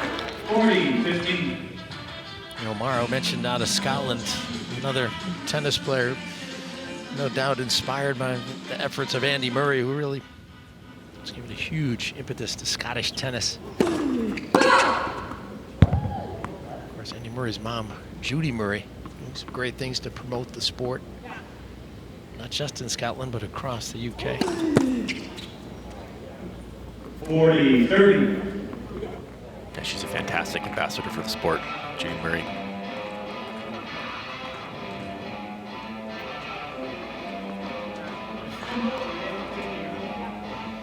O'Mara's got to find a first serve. Have to keep winning games. reduce that deficit as much as you can. Nicely done. Closes that net off and swats it away. San Diego.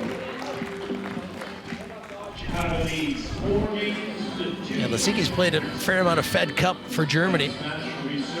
Good quick reaction here coming forward on this volley. Didn't reach over, it seemed like. Pretty close to it.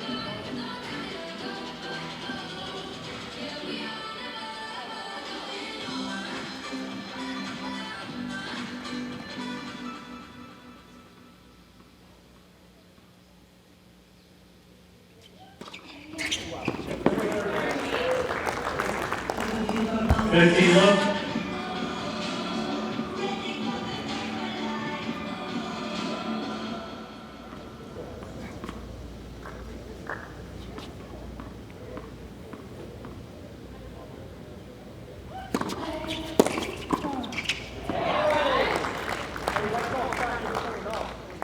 Love.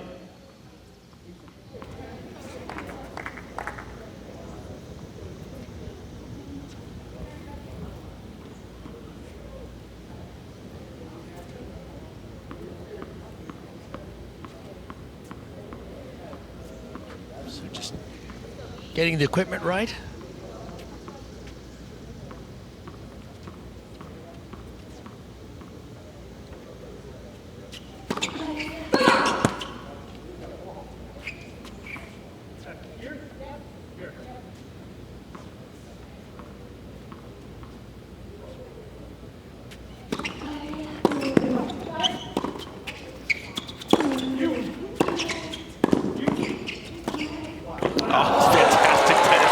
Bethany Mattek-Sands well covered. Brown tried to get across. Mattek-Sands was there. The great roller to finish that point off. Yeah, O'Mara had done a lot of good things in that point. And that's another cruel feature of tennis. Do everything right, do everything well. Doesn't guarantee you're going to win the point. She got some action on that ball. Nice little roller.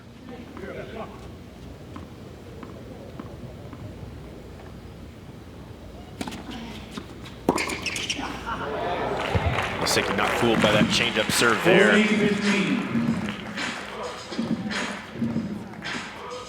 Nice to see Sabine Lisicki smiling. Dealt with some injuries as of late. Great to see her back on the court, 100%.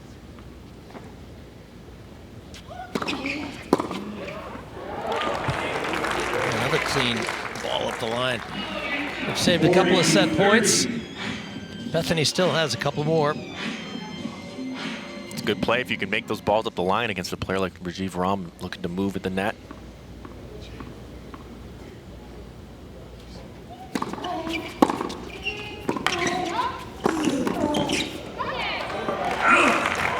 Deciding point.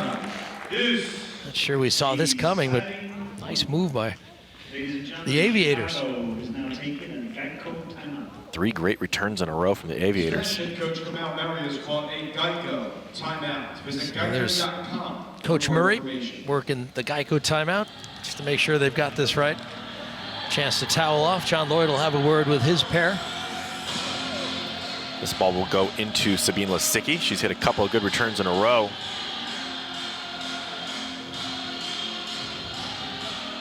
Let's see if Bethany Mattek-Sands can put a little more juice on this one.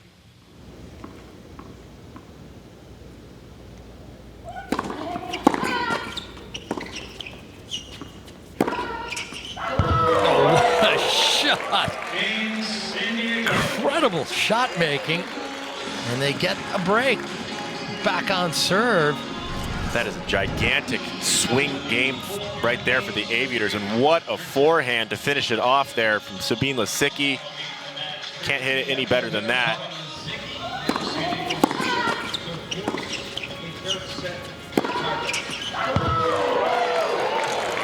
Yeah, right on the line, up the line. So now she's serving at 3-4.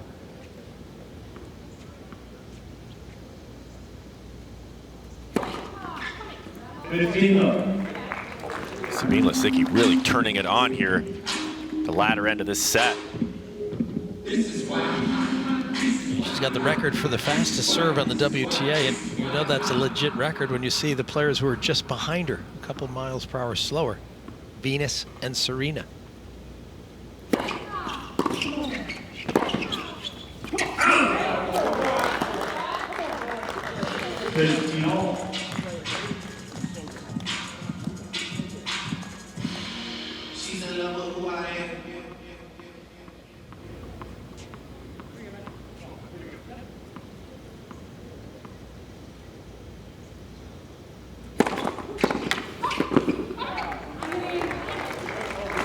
Another good serve. That ball easily put away by Johnny O'Mara at the net.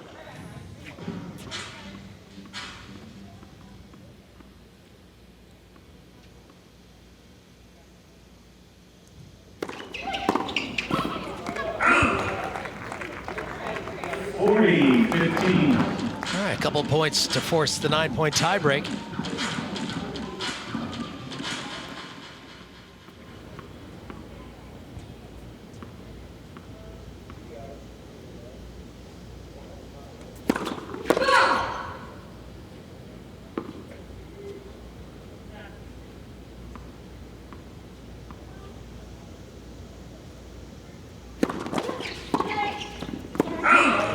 Cord serve, and that's 4 games all. So nice move by the Aviators to force this, and you can see what it does to the match score. 13 games all, so an important recovery.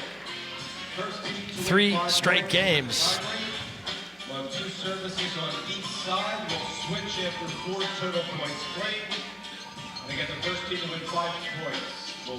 That's some really fantastic play there from Sabine Lisicki, really turning it on, helping her team get back even in this set. So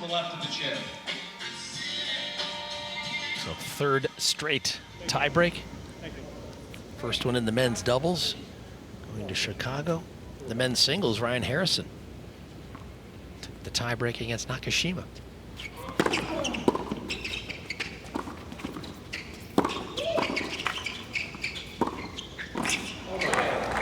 Lisicki blending some nice spin with the big firepower of those ground strokes. Those little angles available to her because she hits the ball so big, usually surprise her opponents with that good spin. Aviators with a mini break.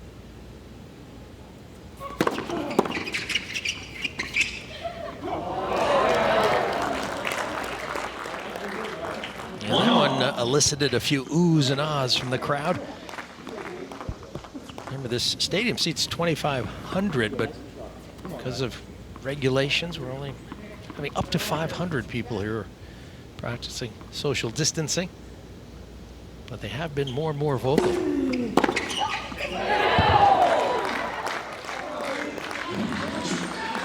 Bethany Maddox-Sands with a big return there. She's in it to win it.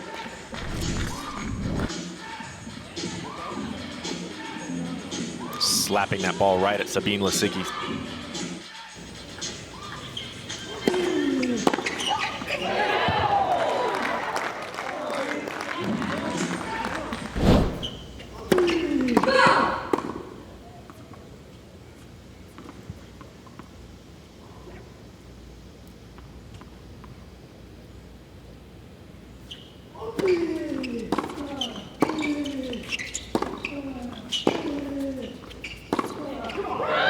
Short, and Rahm punishes the Aviators there.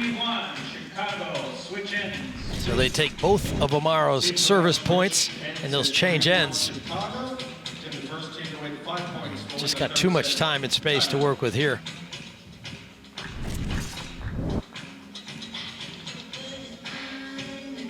So Chicago, who had a 4-1 lead in the set, couldn't close it down on serve when Bethany served for it. Try and get it done in the tiebreak.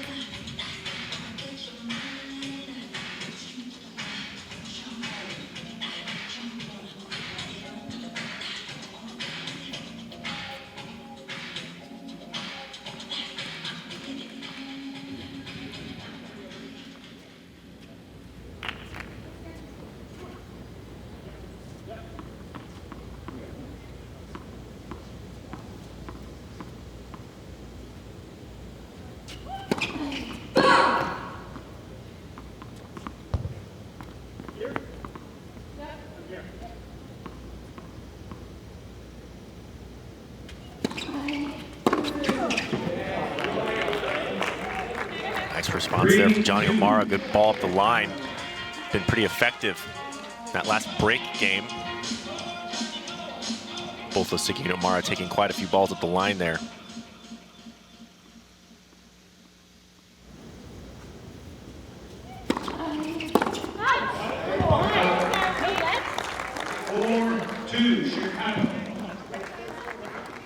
So this will be set point number 4.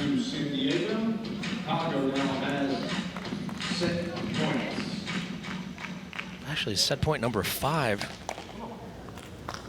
Bethany Mac-Sands was up 40 love. It was in the 8th game.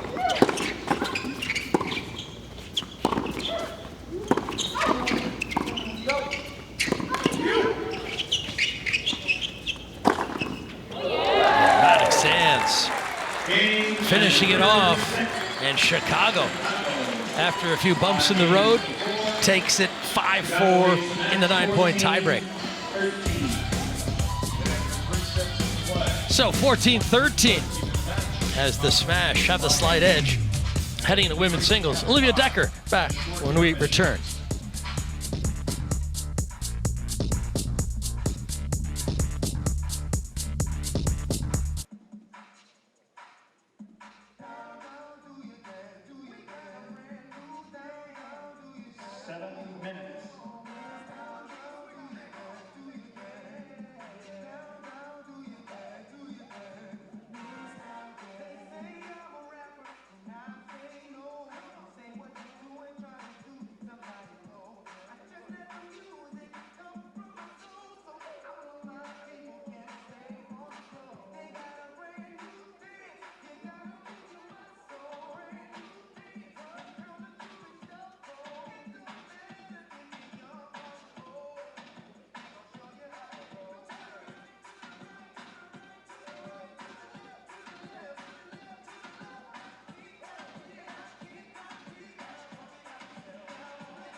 Well, it's all fun and games when your hometown team is locked into the playoff. Evan King having a good time with the Smash. 3 sets down, 2 to go on this early morning meeting between San Diego and Chicago. Chicago leads by just 1 game. This is the first of 4 matches on the last day of the regular season.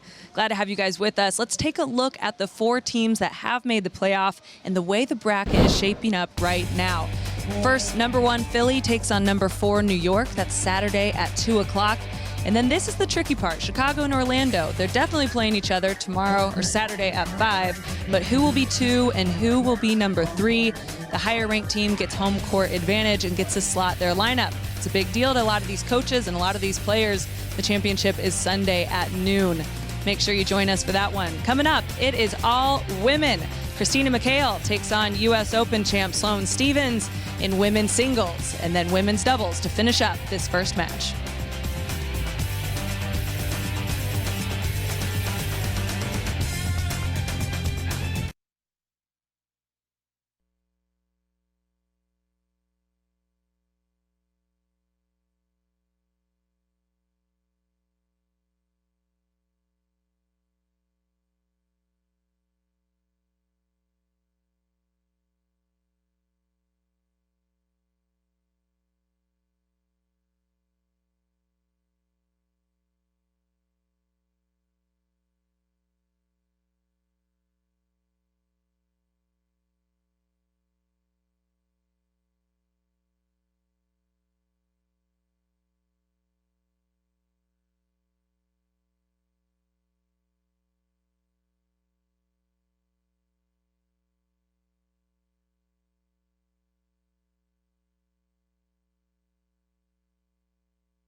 ladies and gentlemen, women's singles. Both competitors are warming up 1 minute. We'll begin with the visiting team, San Diego. Last year was her 8th top 100 finish on the WTA Tour. She was a U.S. Olympian at the 2012 London Games. She also won 1 singles title at Tokyo and also 2 doubles crowns. Has also represented the U.S. Fed Cup team. Ladies and gentlemen, please welcome Christina McHale. And to Christina's right, the 2017 36 Open champion. The very next year, she went to the French Open final as well. In addition to that, went to the World Tour finals. Give it up for Grand Slam champion from Plantation, Florida, Sloane Stephens, 15 seconds. McHale against Stephens in a one-game match. So welcome back, everyone. Leif Shiras alongside Jan Michael Gamble as we remind you of how this one's unfolded so far. 3 very close sets, all in the 9-point tiebreak. 2 of the 3 won by Chicago. Some really good tennis between these teams on the last day of the regular season. And we've got women's singles next. Sloane Stephens, U.S. Open champion, against Christina McHale, fellow American player. And here's a look at their UTRs. Christina McHale slightly ahead of Sloane, who has gotten out of the blocks fairly slowly in 2020 ahead of the break. She lost her first 4 matches, as a matter of fact, and that's perhaps one reason why her rank is a little bit lower than Christina's. Yeah, it's the definite reason. I think that Sloane trying to find her rhythm on the court a little bit, and World Team Tennis is a fantastic way to do that. She's played some great tennis out here this season. McHale to start it off.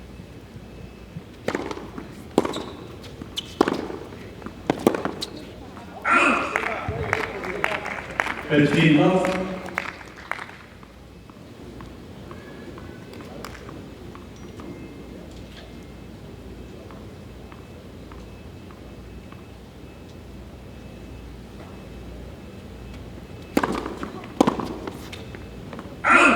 Good first serve from Christina. 30 love. Inside the top 100, but she's been inside the top 25, I should say, before her 3rd season. And at 28, starting to rediscover the confidence of going after it and being aggressive off the ground. She's hit the ball pretty well this season. Yeah, she's played quite a few good singles matches. I like the way that her game is going. She's being a little more offensive, like you said there, Leaf, on the forehand side. Needs to be, I think.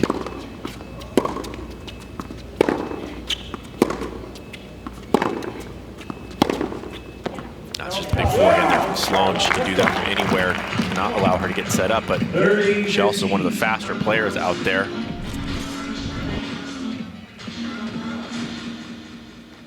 Sloane definitely has the edge and firepower in this match. Christina McHale could be very consistent.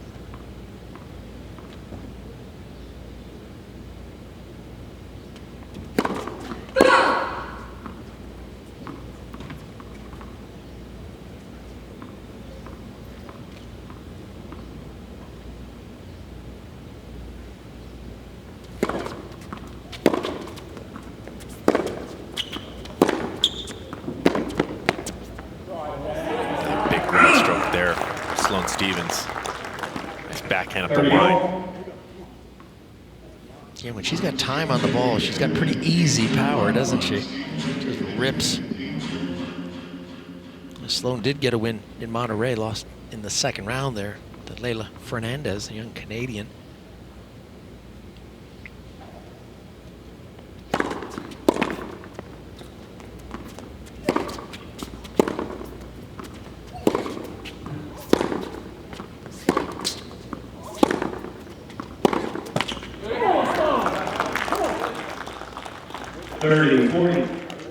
Nice depth in those Stephens ground strokes there, drawing the air from McHale on that backhand side. Yeah, there's Sloane, 27 years of age, spending a fair amount of time in Toronto, Canada these days.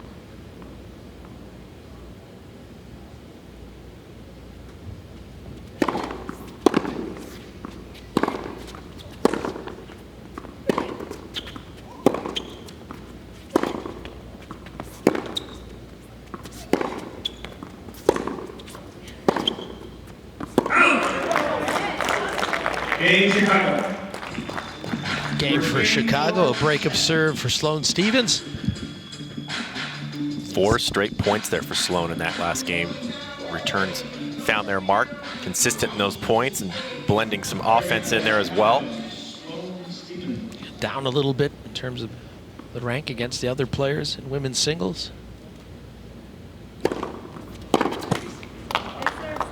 She might make a big contribution today going up against McHale. I think the style of play suits Sloane. I'm not sure how McHale can really hurt her in these rallies. Yeah, I think it's one of those matchups there where McHale's going to have to take a little bit of chances here and there, maybe change direction, go up the line a few times, try to surprise Sloane, get some depth on those ground strokes, sustain those points, keep Sloane moving.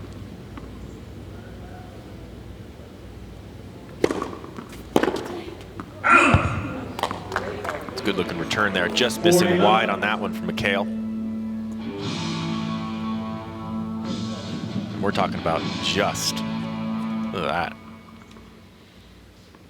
Didn't show it on the TV, but it was just barely out. That's a clean game right there for Sloane Stephens, looking solid this morning here at the Greenbrier. Yeah, first serve and first forehand, that's a recipe for success in the 21st century professional game.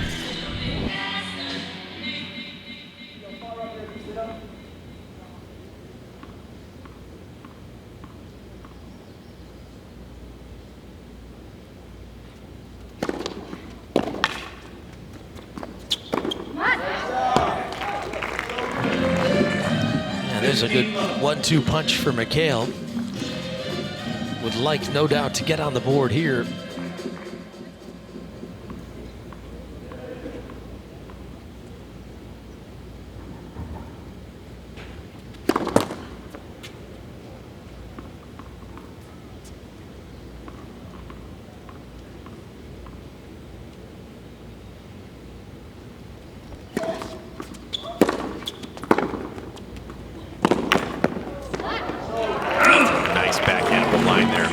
Big return from Sloane Stephens. Well defended.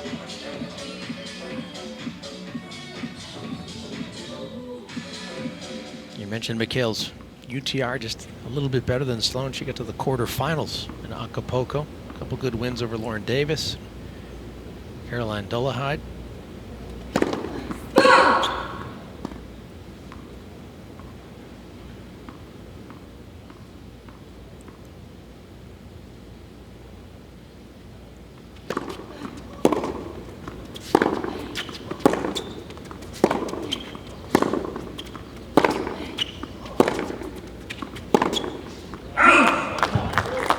Wayward backhand there from Christine. Talked about maybe taking some balls up the line and catching that one way late.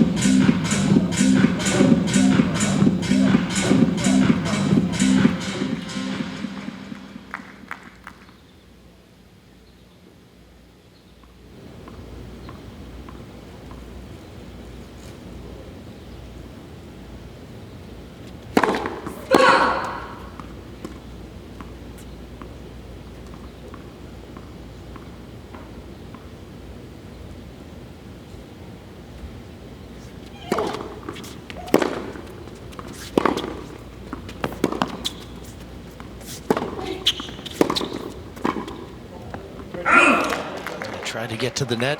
These two met a couple of times on the WTA Tour, and a little surprised to see that McHale has won both of those matches in Beijing in 2017 and in Washington, D.C. in 2014. In fact, the final set in both those matches was 6-love. So, interesting result. So coming out of the Geico timeout here at 30-all. Important moment for McHale and the Aviators. That's what she needed. Wide there. Huge. Good play. Try to stretch Sloane out on that one. Well executed. I think that match in Beijing was after Sloane had won the U.S. Open in 2017. I don't think she won another match the rest of the year.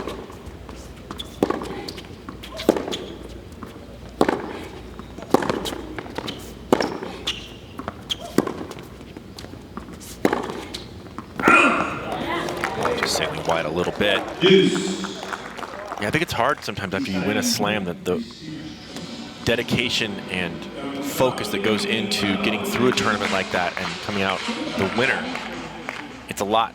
So sometimes you can lose that motivation after you've done that. Right.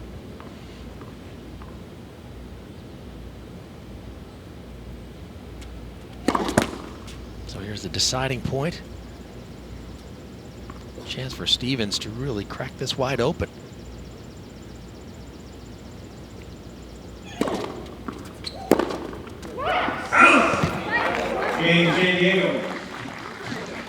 Not what Sloan would have preferred, but Mikhail will be happy to see that return sail over the baseline. 2-1.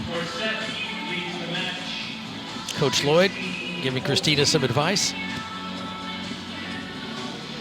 Sloan knows she had a very good look at that last backhand on a second serve. A little irritated at herself, understandably, for missing that ball. Still with a break.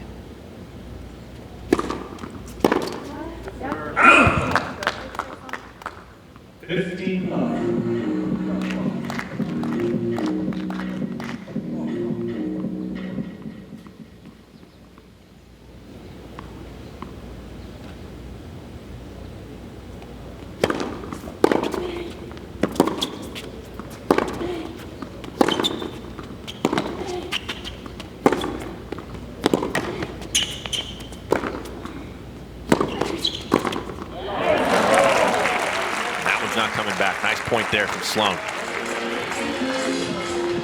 30 up. Yeah, it's nice to see her take it to an opponent. You know, oftentimes she allows the play to come to her.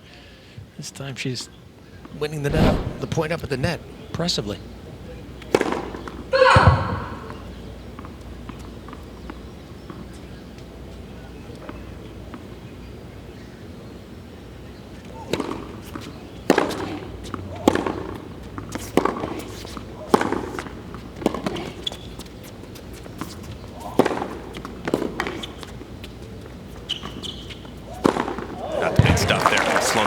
Again, really executing well in front of the baseline. Good footwork and intent on those groundies.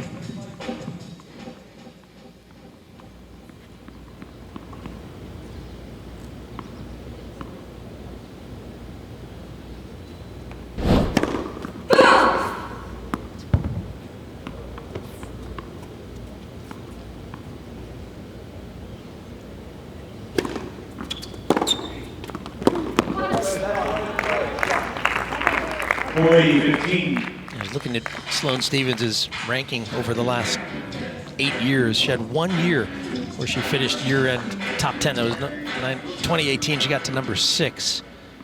So I averaged her ranking over the last 8 years, and it was 24. I just feel like she's a better player than that. You know, her ranking maybe not an indication of how good she is. She's the type of player that can come out and win another slam. Exactly. For sure. Makes her so dangerous. Exactly.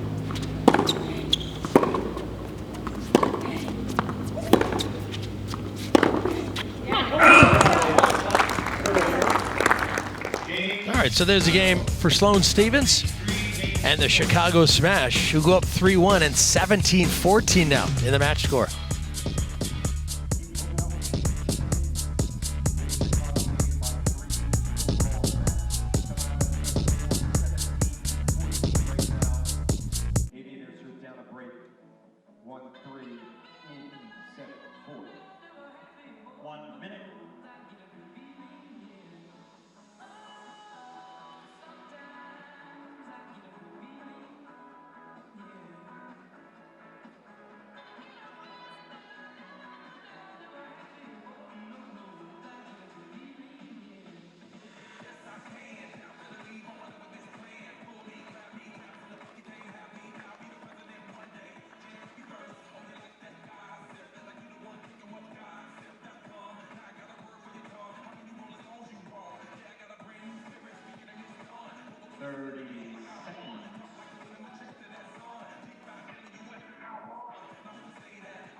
So Sloane Stevens producing some really fine tennis to get up 3-1. See, the Smash have already won a couple of sets in men's doubles and mixed. Trying to add the women's singles now. Christina McHale serving 1-3 for the Aviators.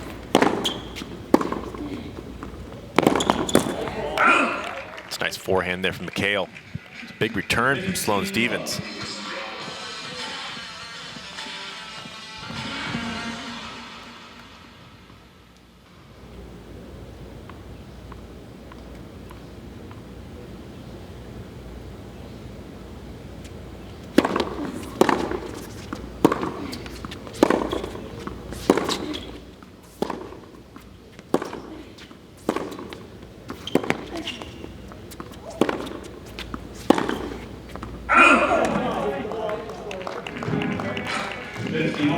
Yeah, went after that forehand. Inside out variety, just missed it.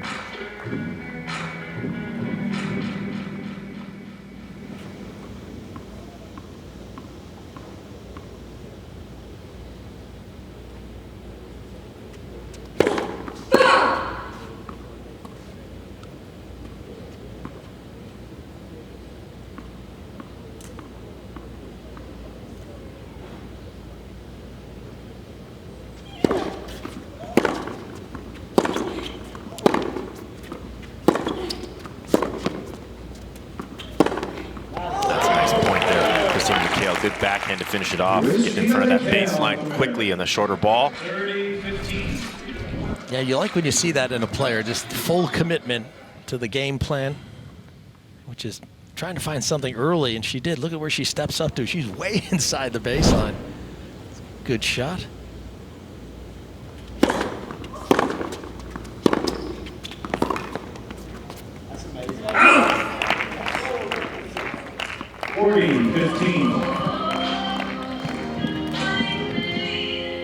McHale is born in Teaneck, New Jersey. Her mom is Cuban. She lived in Hong Kong when she was a young kid with the family, 7, 8 years. So she speaks Mandarin, Spanish, and English. I did not know that. Known Christina quite a while. I did not know she speaks Mandarin. Wow.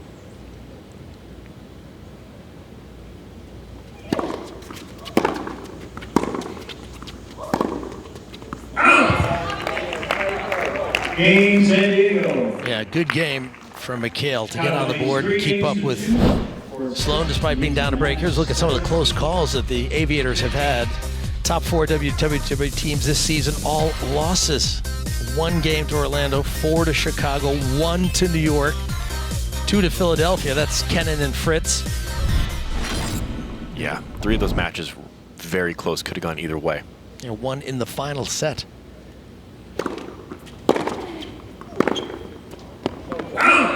Yeah, Captain Lloyd or Coach Lloyd was talking about that, saying, you know, we just can't seem to find a way through those tight matches. We've competed well, we've played hard, so no doubt about the commitment from the players, but just the nature of tennis and how World Team Tennis can go.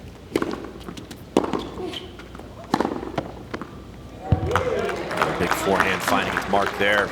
Sloane Stevens, nice serve out wide to set it up.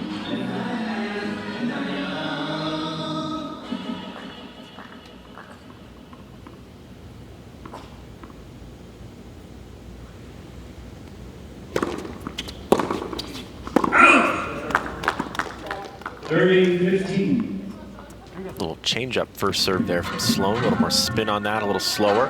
Drives the free point. McHale backhand.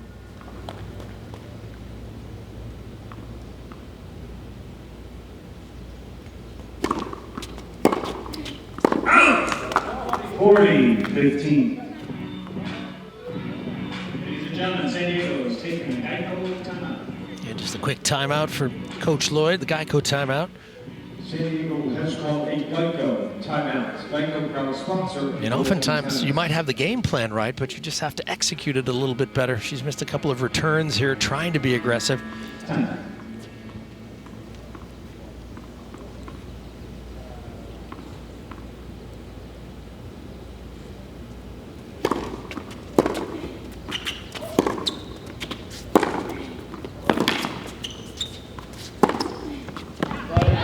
stuff. Nice offensive tennis there from Christina McHale. Getting a hold of that forehand and ripping. 30. Ladies and gentlemen, San Diego, no Geico timeouts remaining. Yeah, after that ball, McHale jumps up inside the baseline. Look at where she is again, finishing. So she's really managing her side of the court well.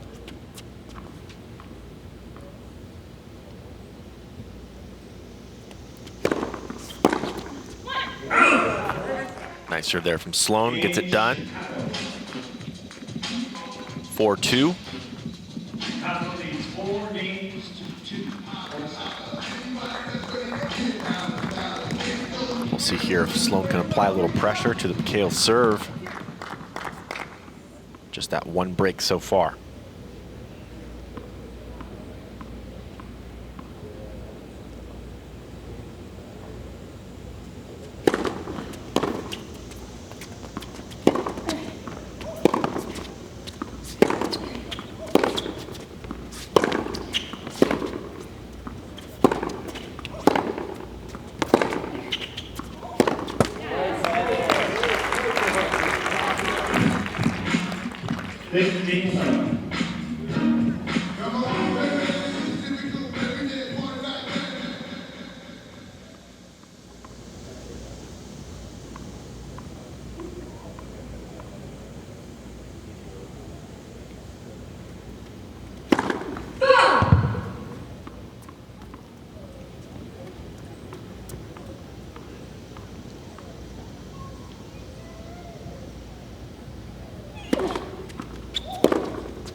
McHale solid again with her groundies in this game.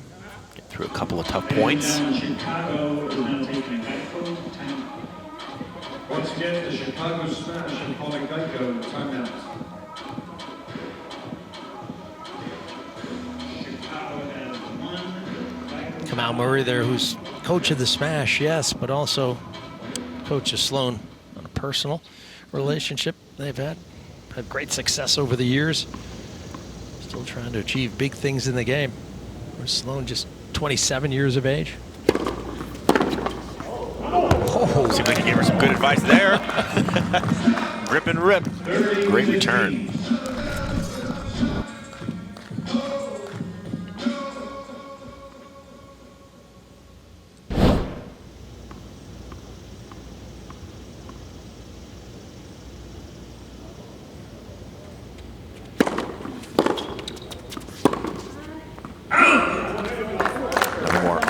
Return there from Sloan. Draws this game even. And Sloan has a really good service return.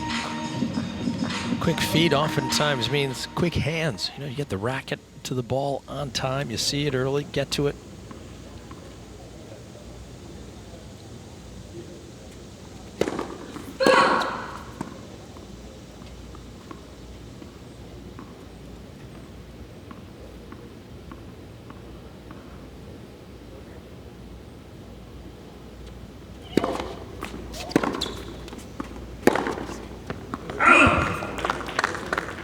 McHale sails that forehand long. That timeout seems to have made a little bit of a difference here. Smash. A couple of points here to finish this one off. Ladies singles.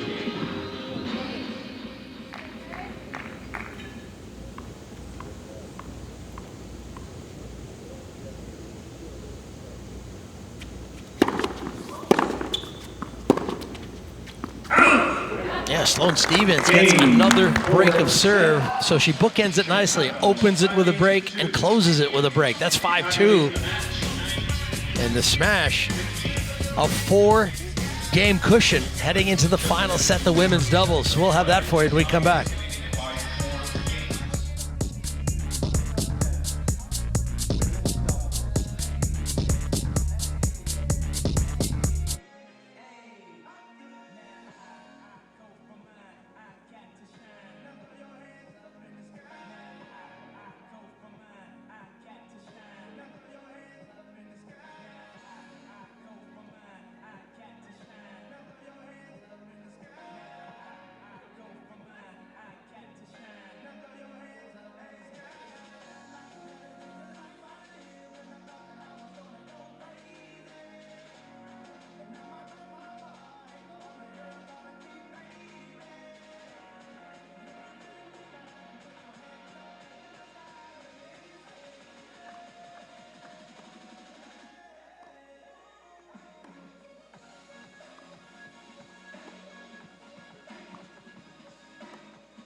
participants for set number 5, which is women's doubles.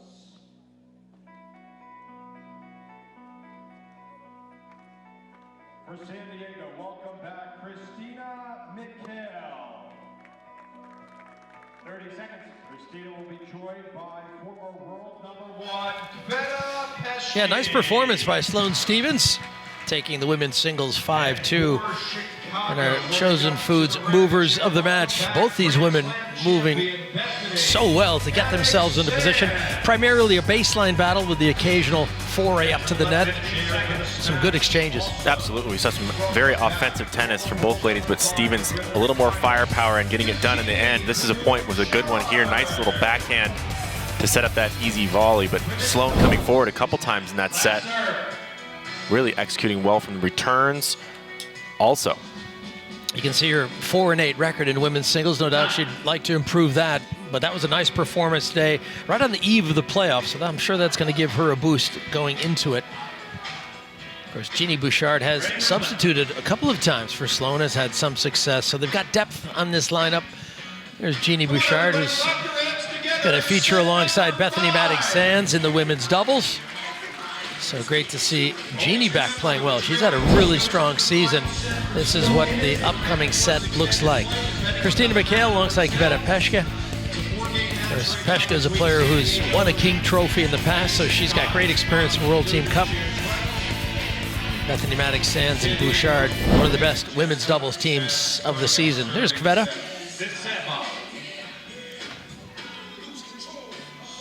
Out of the Czech Republic.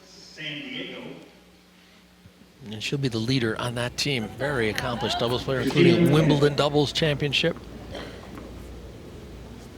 Yeah, she's quite a volleyer at the net. We expect to see her move quite a bit.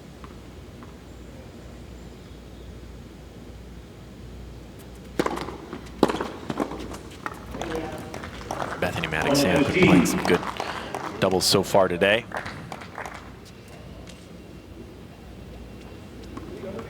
Alongside Rajiv Ram, they won the mixed doubles 5-4 over Johnny O'Mara, Sabine Lisicki.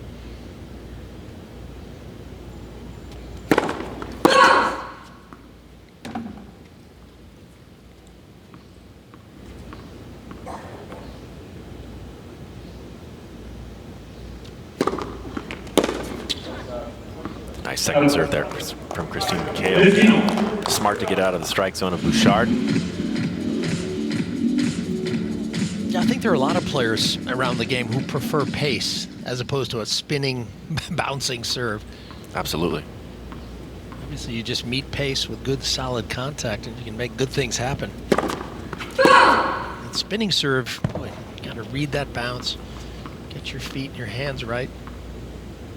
I think more can go wrong on a return like that. Really got to fight for the position there, take those extra steps. Mikhail still seeing the ball pretty well out there. 30-15. Yeah, Chicago's got the 4-game lead going into this set, so if they win the last set, they'll close it out. It's an asset for Christina Mikhail to have just played the singles, going right into this. She's already warm. Other 3 competitors have been sitting on the bench for a little bit.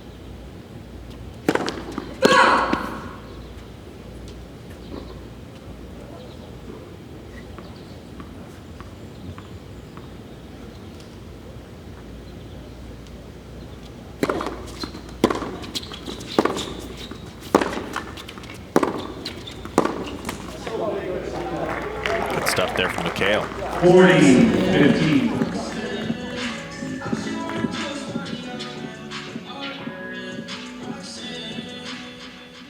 So Mikhail and Peschke, you can see they trail 4 games in the match score, but if they win the last set, they could force extended play. So that way the trailing team still has a chance to find a way back.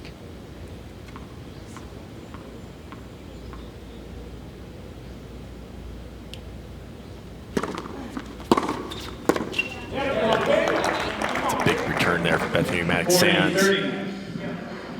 Had a couple good ones in this game so far. Giving Bouchard one more chance to try and even this one up, bring it to deuce.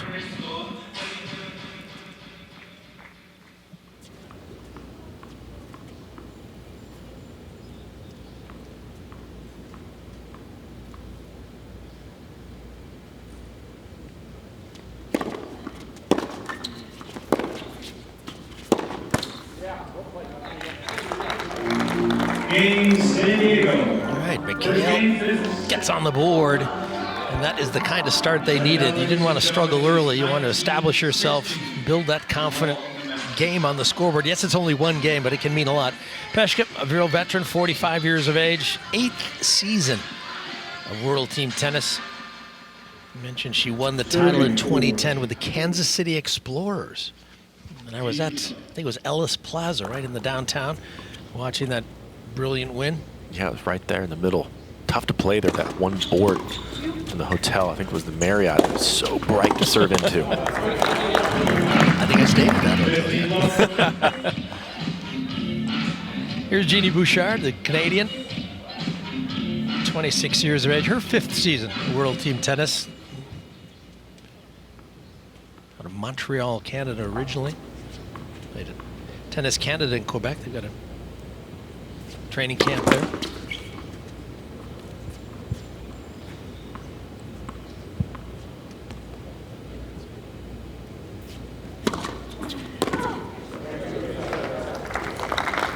Thirty up.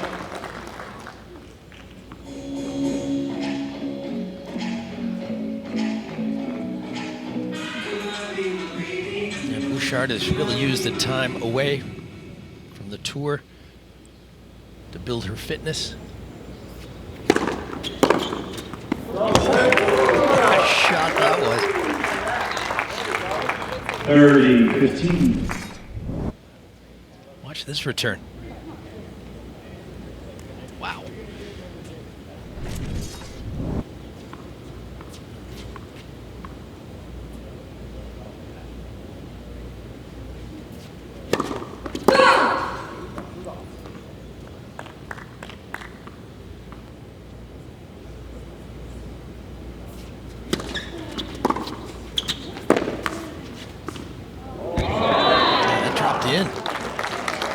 I want to see a replay of that goal. I'm not sure how that ball dropped in on the line there, but it did. Yeah, close one. Good shot there from Bouchard. Yeah, just enough spin, perhaps. Look at that. Back edge of the line. That counts. Although Jan Mike called him close against me, I remember.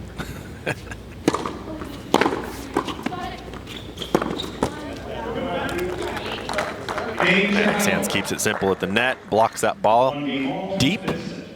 They get the hold. Yeah, Bouchard's been working a little bit with Renee Stubbs, a former world #1 in doubles. They've been working on Jeannie's serve a bit. And I think it's paying off. She's served well this season. Absolutely. Anything to get a little more pop on her serve is going to aid her quite a bit. A few free points, set up those ground strokes a little bit more. A little bigger second serve is going to help her a lot.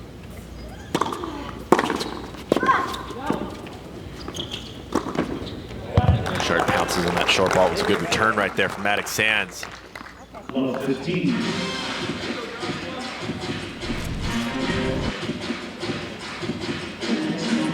Yeah, perfect return. Hard and low, right down the middle.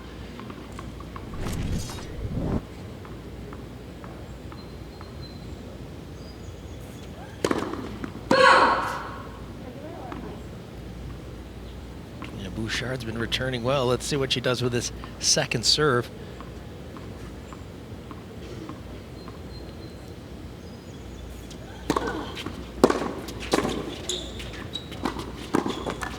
Yeah, that's low 30. Excellent return. 30. I mentioned Bouchard working with Renee Stubbs. She's also trained with Gil Reyes in Las Vegas. There's Gil Reyes, the man behind Andre Agassi.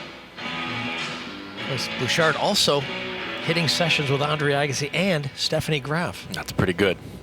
I'm not sure how you can beat that one.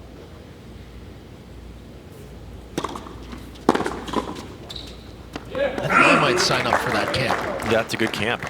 Although Andre already beat me a couple times in the pros. My favorite player. Really? Yeah. Oh, that's cool. You know, Andre beat me a couple times in the pros, so he doesn't care about me. He's already taking dispatch. Andre beat me 11 times in the pros. I remember all of them. Did he? Wow. Only got him a couple. But you got him a couple times. Of course, Andre's played a bit of World Team Tennis in the past, too. I got him in World Team Tennis. Taking that one. That counts. towards her UTR. Does it? 1540. Yes, that's right. These results in team tennis count towards the player's UTR. Big opportunity here for the smash to get ahead in this set.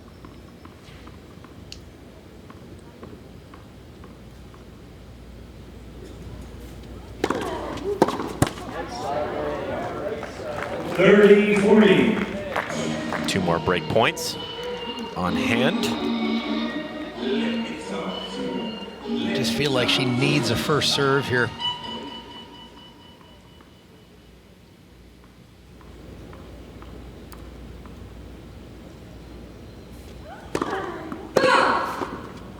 Doesn't get it.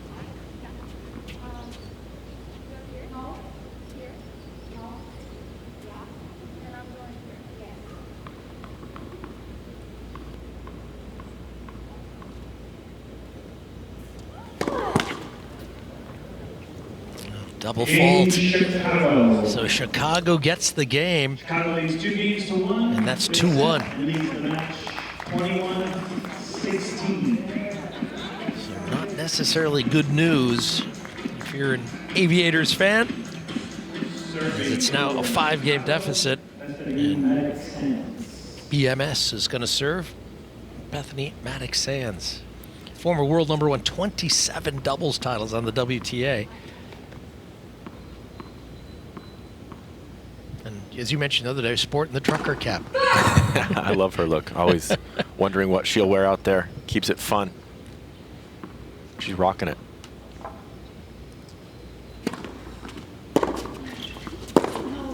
I actually kind of want one of those hats. Pretty cool hat. And there is something on the line in this match here for the smash. They're looking for that number 2 seed. Trying to get ahead of Orlando with that would be big to get that home court advantage. The upcoming match.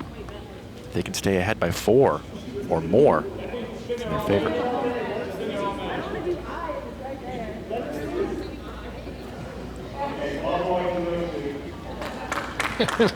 Ryan Harrison. He's a busy young man. He's coaching, playing, working as a ball kid. There he is taking care of the insects.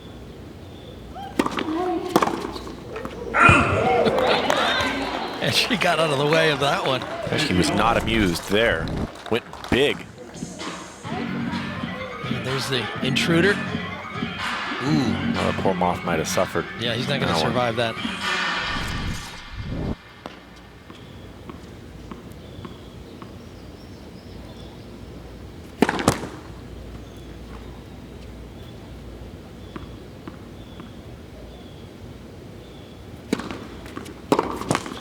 It's a nice second serve. Good depth on that one for Bethany Maddox-Sands.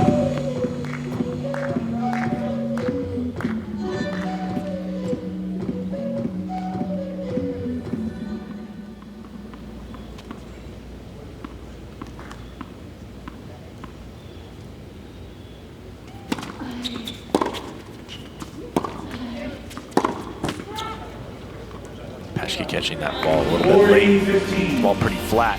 Yeah, here's a reminder of what the playoffs looks like. Philadelphia, Newark, that'll be Saturday, 2 o'clock Eastern time. Now Chicago, Orlando. As it stands, Chicago is the number 2 seed, depending on how things play out over the course of the last day of the season today. Who will be 2 or 3? Who will get that home schedule advantage? Yeah, if they both win their matches today, it's going to come down to games played, games won, all kinds of different things there. But how well they perform in these matches matters. Yeah, Chicago's performing pretty well right now. They've got the lead 22-16.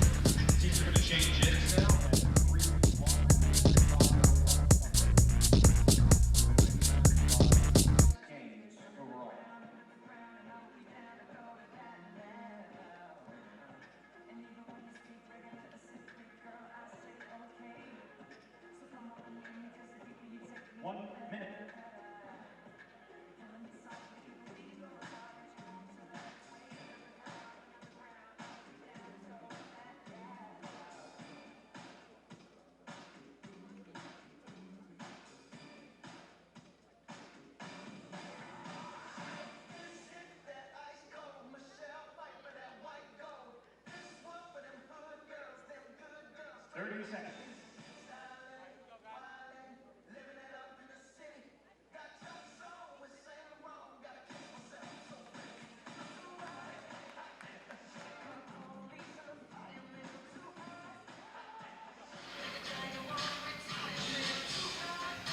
Bethany Maddox-Sands and Jeannie Bouchard up 3-1 in the women's doubles.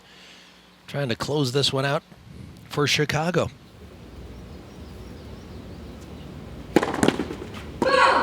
Christina McHale serving alongside Kveta Peschke.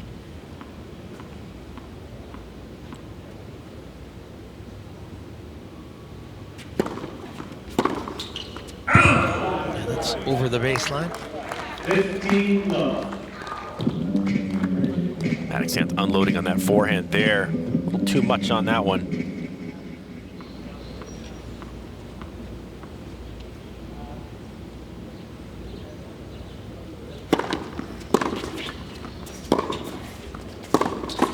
That's a nice forehands there from Bouchard. Good ball control on that last one. Rushing Peschke at the net. Yeah. You know, one of the things I really enjoy about World Team Tennis is, you know, we've got Brandon Nakashima, 18 years old, playing for Chicago. Then you've got Kveta Peschke, 45, playing. I mean, this abbreviated format, you can play and be an older player. You know, John McEnroe always said, well, I can't play Grand Slam tournaments. There's no possible way, but I could play team tennis. Absolutely. In my 40s and even his 50s, I believe John played. Oh, I played against John in singles. I was just a few years ago, and boy, I felt the pressure. Yeah, I mean, that's one of the great things about this is this friction you have between all these great players, young and old, and how much learning and experience you can gain. An opportunity for me to play on the same team as Martina Navratilova. What fun that was. Yeah, she might have been the greatest team tennis player of all time. I would say so. Right? She's the Swiss Army knife, right? Singles, doubles, mixed. Greatest period. He has done a lot. Done it all.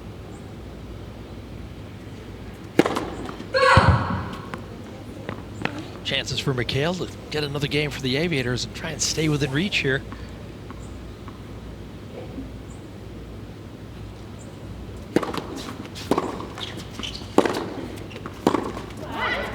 Good stuff, McHale there so far, able to hold her serve twice here.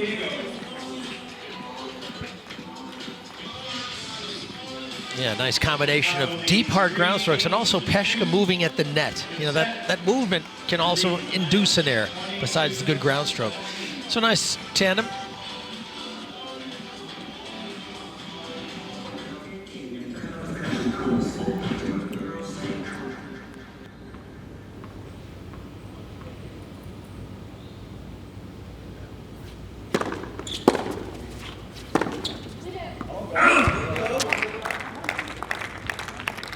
Love 15.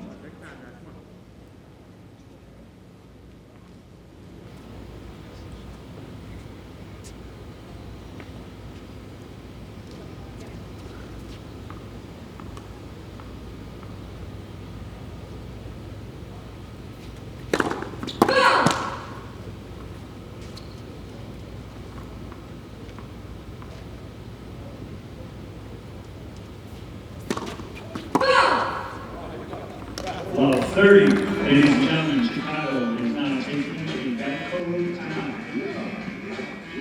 Little timeout here. Geico timeout for Chicago. That double fault. Set things straight for Bouchard. Yeah, Kamal Murray is a very relaxed character, yet very smart and passionate at the same time. I think he's sort of the perfect vibe you like to get from a coach. Everyone likes to be coached differently, but he seems to have a lot of good ingredients. Yeah, I really like how he runs the team. He's done a great job. Besides the fact that he's smart. And he's smart. Runs the team well, and he's smart. Good combo.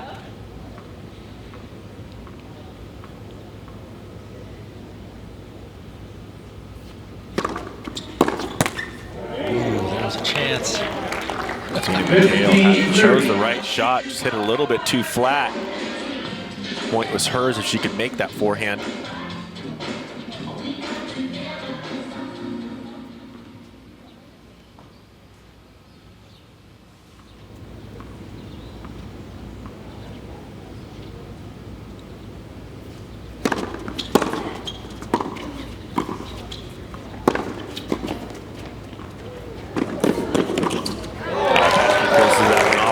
little get there from Bouchard. 15-40.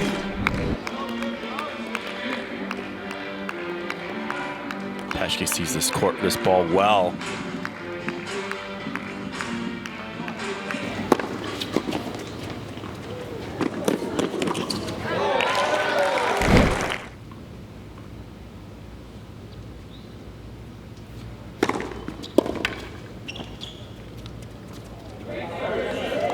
Nice first serve there from Bouchard, 108 miles an hour up a tee.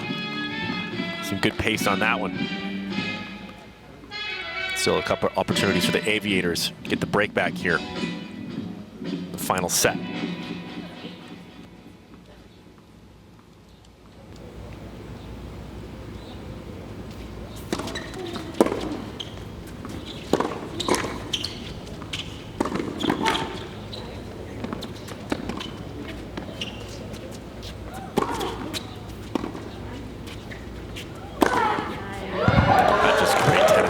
Peschke from making that little stab volley a couple points ago. That nice lob on the volley there.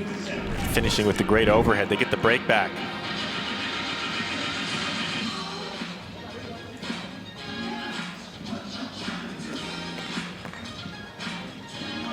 Yeah, they tested Peschke on the smash, didn't they? And she passed.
They broke Peschke in the last game. See if the smash can do anything here.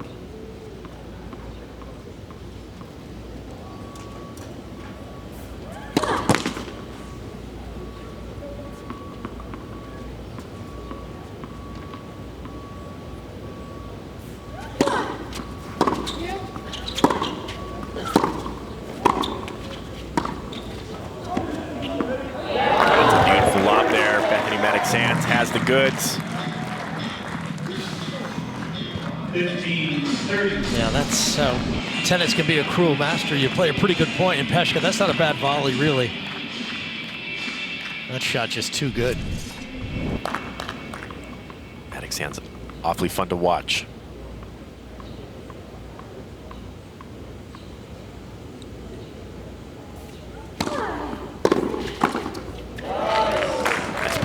Christina McHale making herself relevant in the middle of the court there.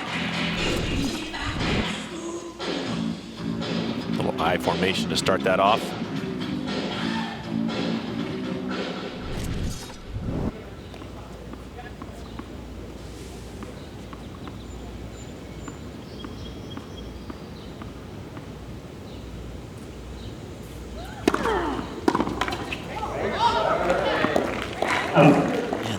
Really what Peschke needed was some good serves. If you get that first one in, you don't have to mess around with the second, which is always tricky because your opponents are looking to dine out on the short second ball. It doesn't come as fast.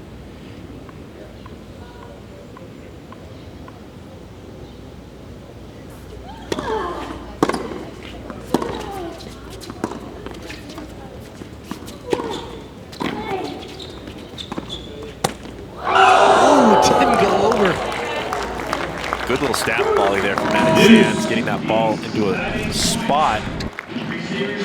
Tough spot for Peschke. Almost tracking that down nonetheless. Denied by that net strap.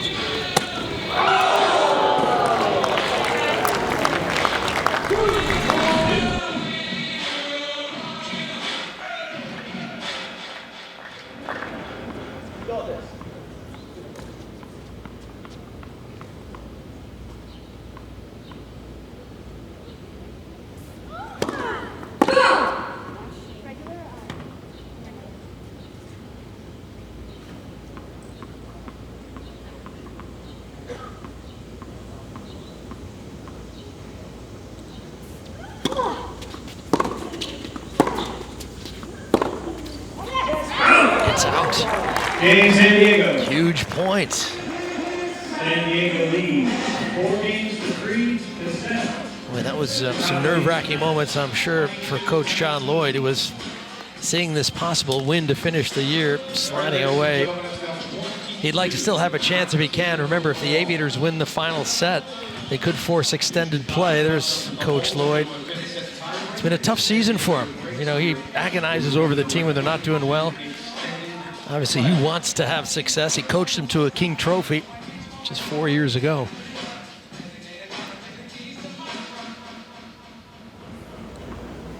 So Maddox Sands this time serving to stay in the set.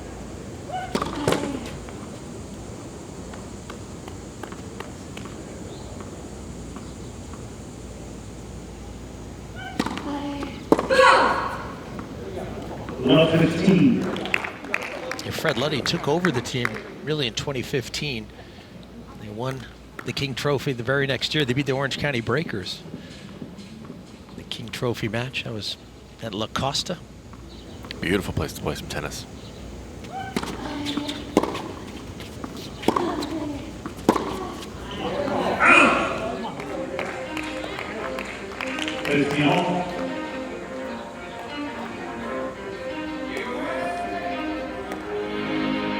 And when the San Diego Friars played back in the 70s, they played at the San Diego Sports Arena. The Friars. Okay. Cliff Drysdale, Rod Laver played for the Friars. He was Rookie of the Year in 76, Rod Laver. Oh, an easy volley there, missed by Bouchard. Could be costly. Yeah, this is hugely significant. San Diego can get a break here, take the set 5-3. It would only be a 2-game gap in extended play.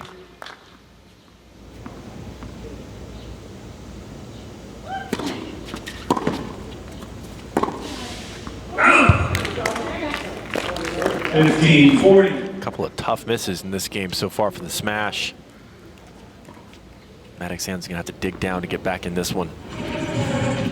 Yeah, these are set points, so 3 of them. Maddox Sands is going to be tested.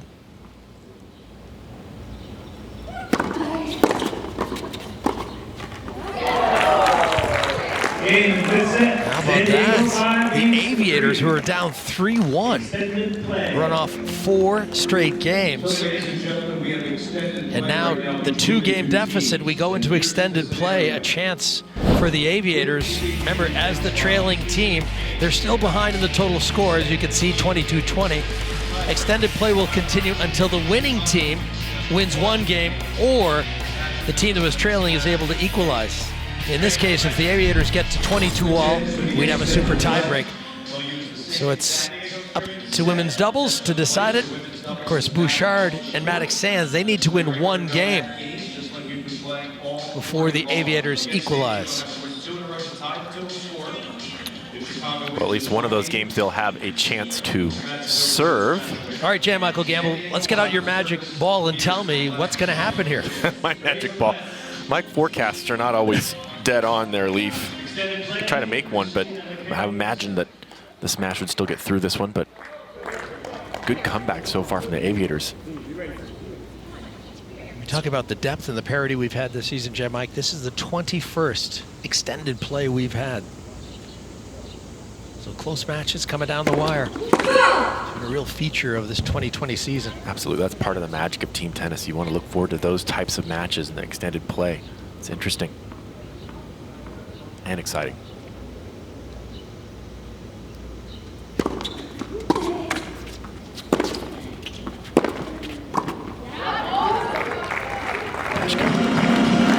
that ball away.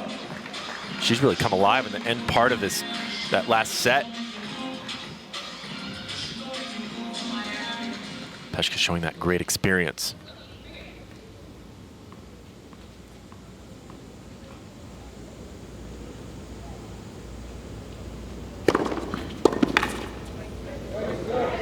Very good serve down the tee. Boy, momentum is such a powerful force in sports, as in anything, I suppose, but you're really seeing it here as the Aviators are flying. See what I did there? Aviators. Flying in the right direction, too. Yes.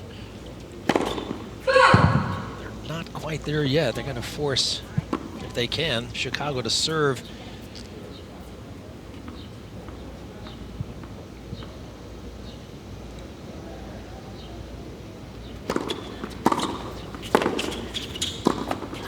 Nice move there from Bethany Mattek-Sands, coming forward quickly on that great return. 30-15. But Mattek-Sands, when she hits a winner like this, she sort of glances down the other end of the court as if to say, yeah, take that. She's quite an intense competitor, but in between points, she's smiling and enjoying the battle. Smart shot there, taking it at the feet of Peshka.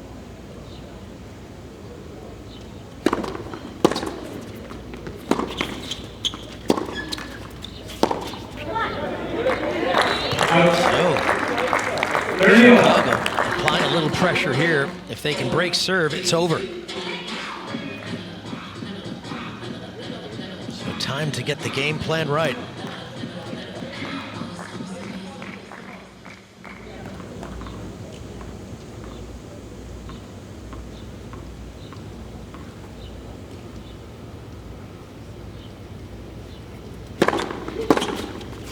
That's a good serve right there from Christina McHale. What a time for it. Just into the body of Bethany Mattek-Sands, unable to really capitalize on that backhand swing.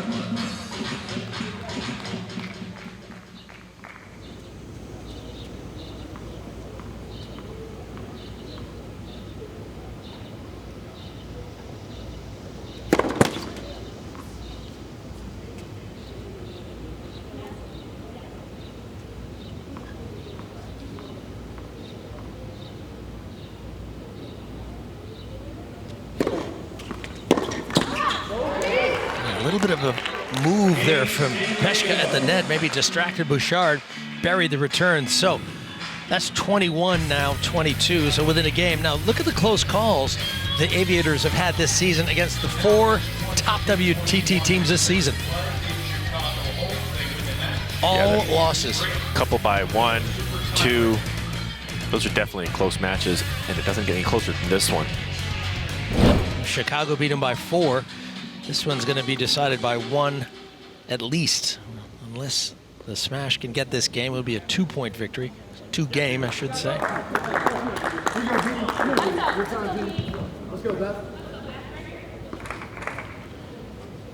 So Bouchard's serve that she's been working on so hard and having such success with will be tested here. Can she close it out?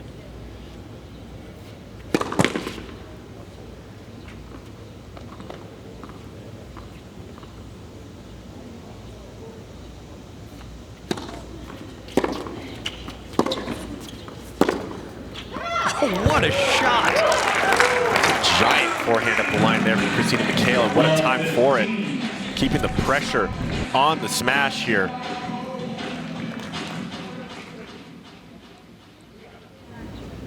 Maybe keeping Bethany Mattek-Sands honest at the net up there. Tough thing to do, she moves a lot.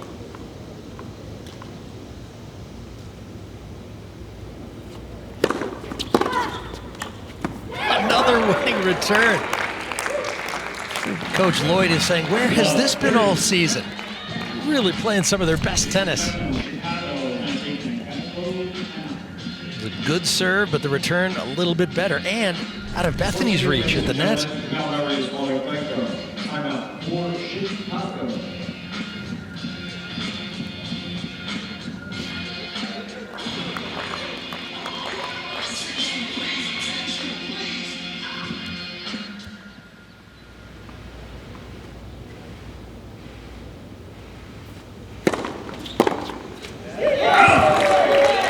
Good serve, right in the body. One at a time. You just got to keep telling yourself one at a time. Forget what the score is. Next point.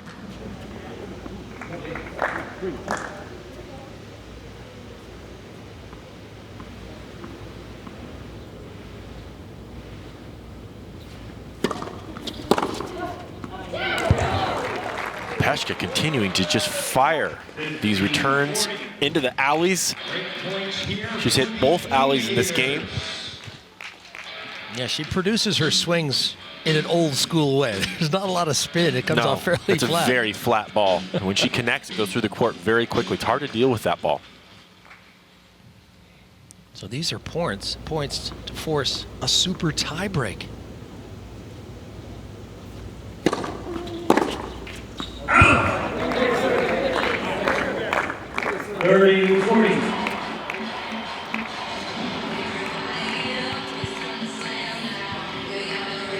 One down, but 2 points away for the Smash to finish this one off.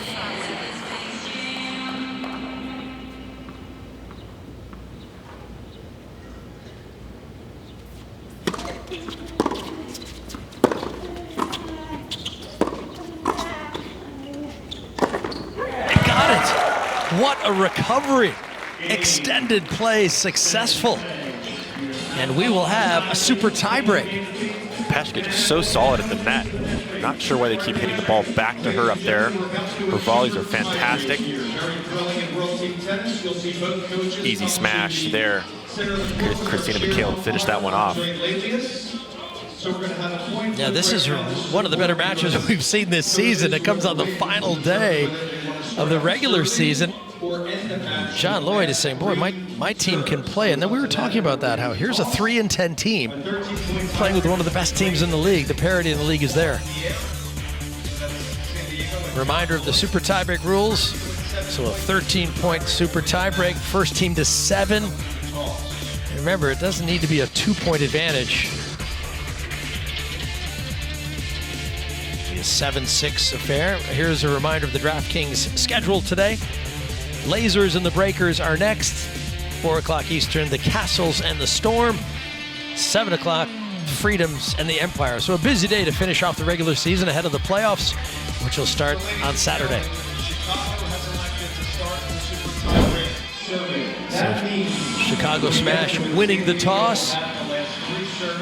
Chicago to serve first, but it does give the Aviators the final 3 serves. They'll switch after 6 total points played. The most important thing to remember, 7 points. 7 points will win the match. Make some noise, everybody. It's a super tie break. Here we go. Super tie break. Bethany Maddox ends to serve.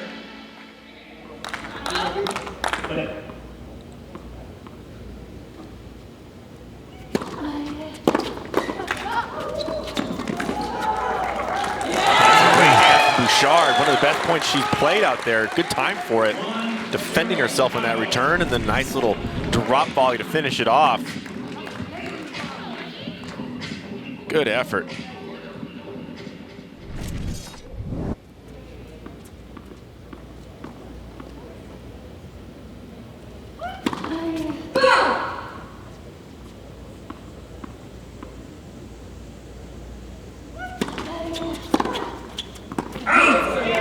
Over the baseline. Peshka finally missing a return. She's been so solid the last couple of games. Really making things happen for the Aviators team there. So the super tiebreak doesn't happen too often, but it has happened on 6 occasions this season. Further evidence of how close these teams are matched. 9-team league. Chicago won a super tiebreak over the New York Empire earlier in the season. It's a nice backhand there from Christina McHale. Maddox Sands forcing the issue and coming forward on that return. Comes up short. Yeah, and that's one of the reasons why, you know, different players contribute at different times. On that day against the Empire, it was Nakashima in men's singles, beating Jack Sock.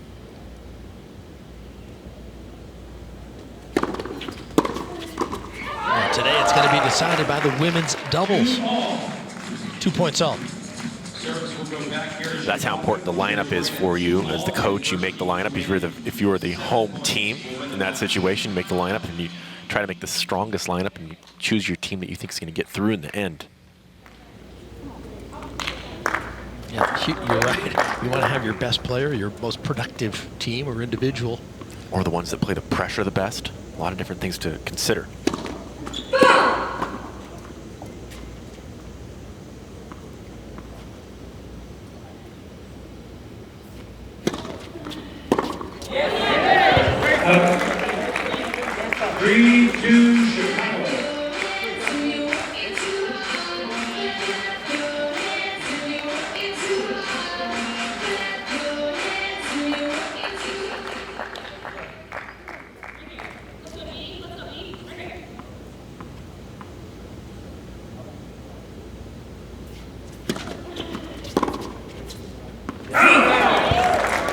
Easy points there for the smash.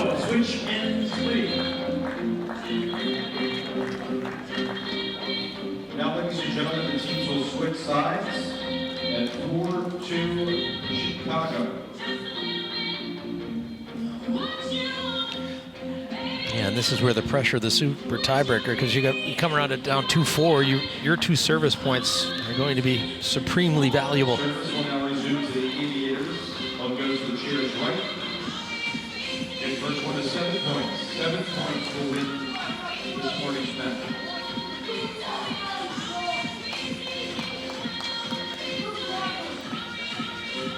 See these two teams getting behind their players, fire them up a little bit. Yeah, Ryan Harrison out there helping things out. John Lloyd was there, Sabine Lisicki. Everyone trying to contribute to this victory in some small way. Gonna have to play back game again, 2-4.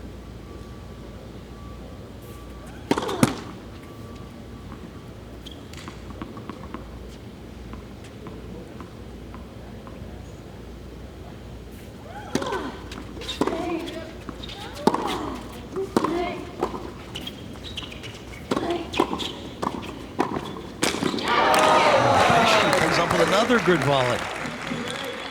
It's a nice point there for Chicago. Peschke had the answer in the end. Good hands there. Maddox Sands could have hit that approach shot a little bigger. Definitely has more firepower there.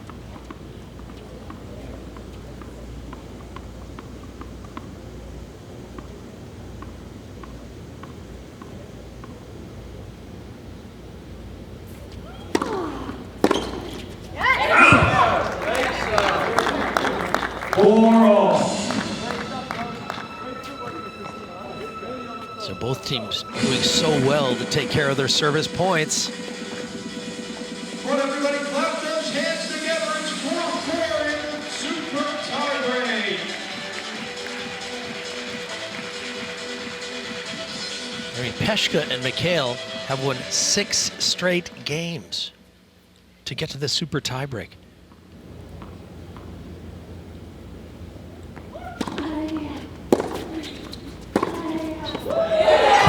A little bit early, and Maddox Sands took advantage of that. Nice forehand up the line.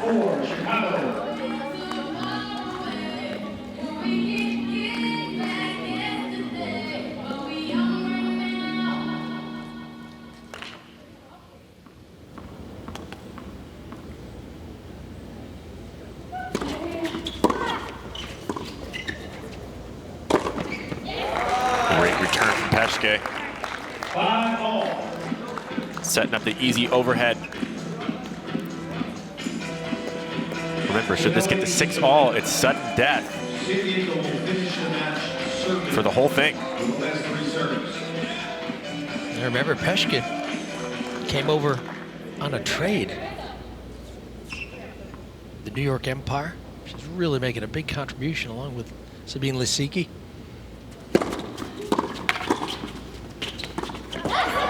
No answer there for Bouchard.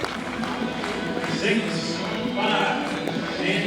Sometimes if you just stick your racket out, that volley, not that great from Peschke, but she made the shot. A little bit of spin on that, hard to deal with. Bouchard didn't quite get up there fast enough. Yeah, this is a match point for the Aviators.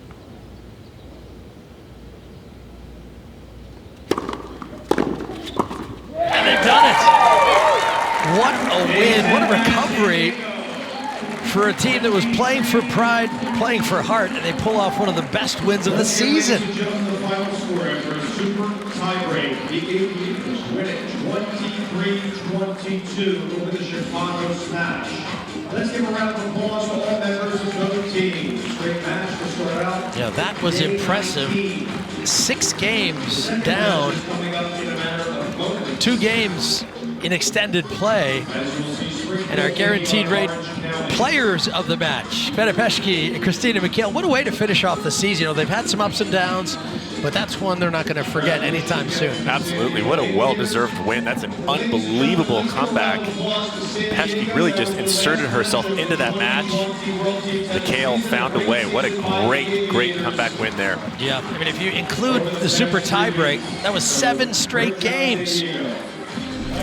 Yeah, they were down 3-1. They ended up winning that last set 5-3, the 2 games in extended play, and the super tiebreak. So nice way for the Aviators to finish off the season.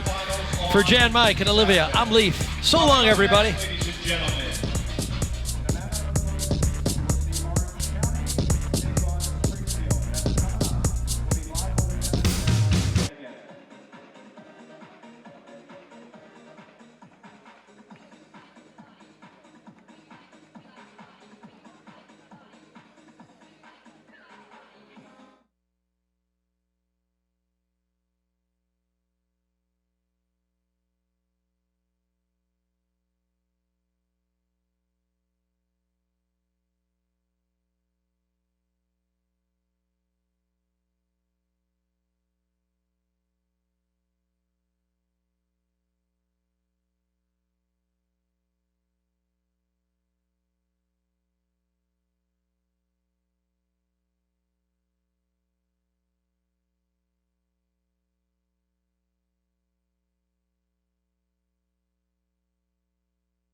World Team Tennis is brought to you by Geico. Did you know that right now, Geico is offering an extra 15% credit on car, motorcycle, and RV policies?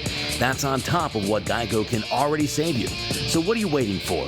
Visit geico.com to learn more. By the Greenbrier Valley in West Virginia, home to scenic trails and quiet rivers, friendly mountain towns, and America's resort, the Greenbrier. And by Chosen Foods. Join them in their sun-drenched utopia and visit chosenfoods.com. The avocado celebrated. Well, we wouldn't leave you without putting exclamation points on that win by the San Diego Aviators, which means that Orlando, the Storm, will be the number 2 seed. Chicago, the Smash, will be the number 3 seed. So Orlando will have that home team advantage in the semifinals. A significant development here today as the Aviators come from behind to win 23-22. Don't go anywhere. We'll come back to the Greenbrier in just a moment.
So welcome back, everyone. The beautiful Greenbrier playing host to this 2020 season of World Team Tennis. Look at our DraftKings schedule. Boy, it's going to be tough to top that opener. Aviators 23-22 over Chicago. We've got the Lasers coming up against the Breakers, the Castles and the Storm, and the Freedoms taking on the New York Empire. So a lot of big-time players playing in this one. We're going to sign off, and I mean it this time. For Jan Michael Gamble and Olivia Decker, I'm Leif Shira. So long, everyone, from the beautiful Greenbrier.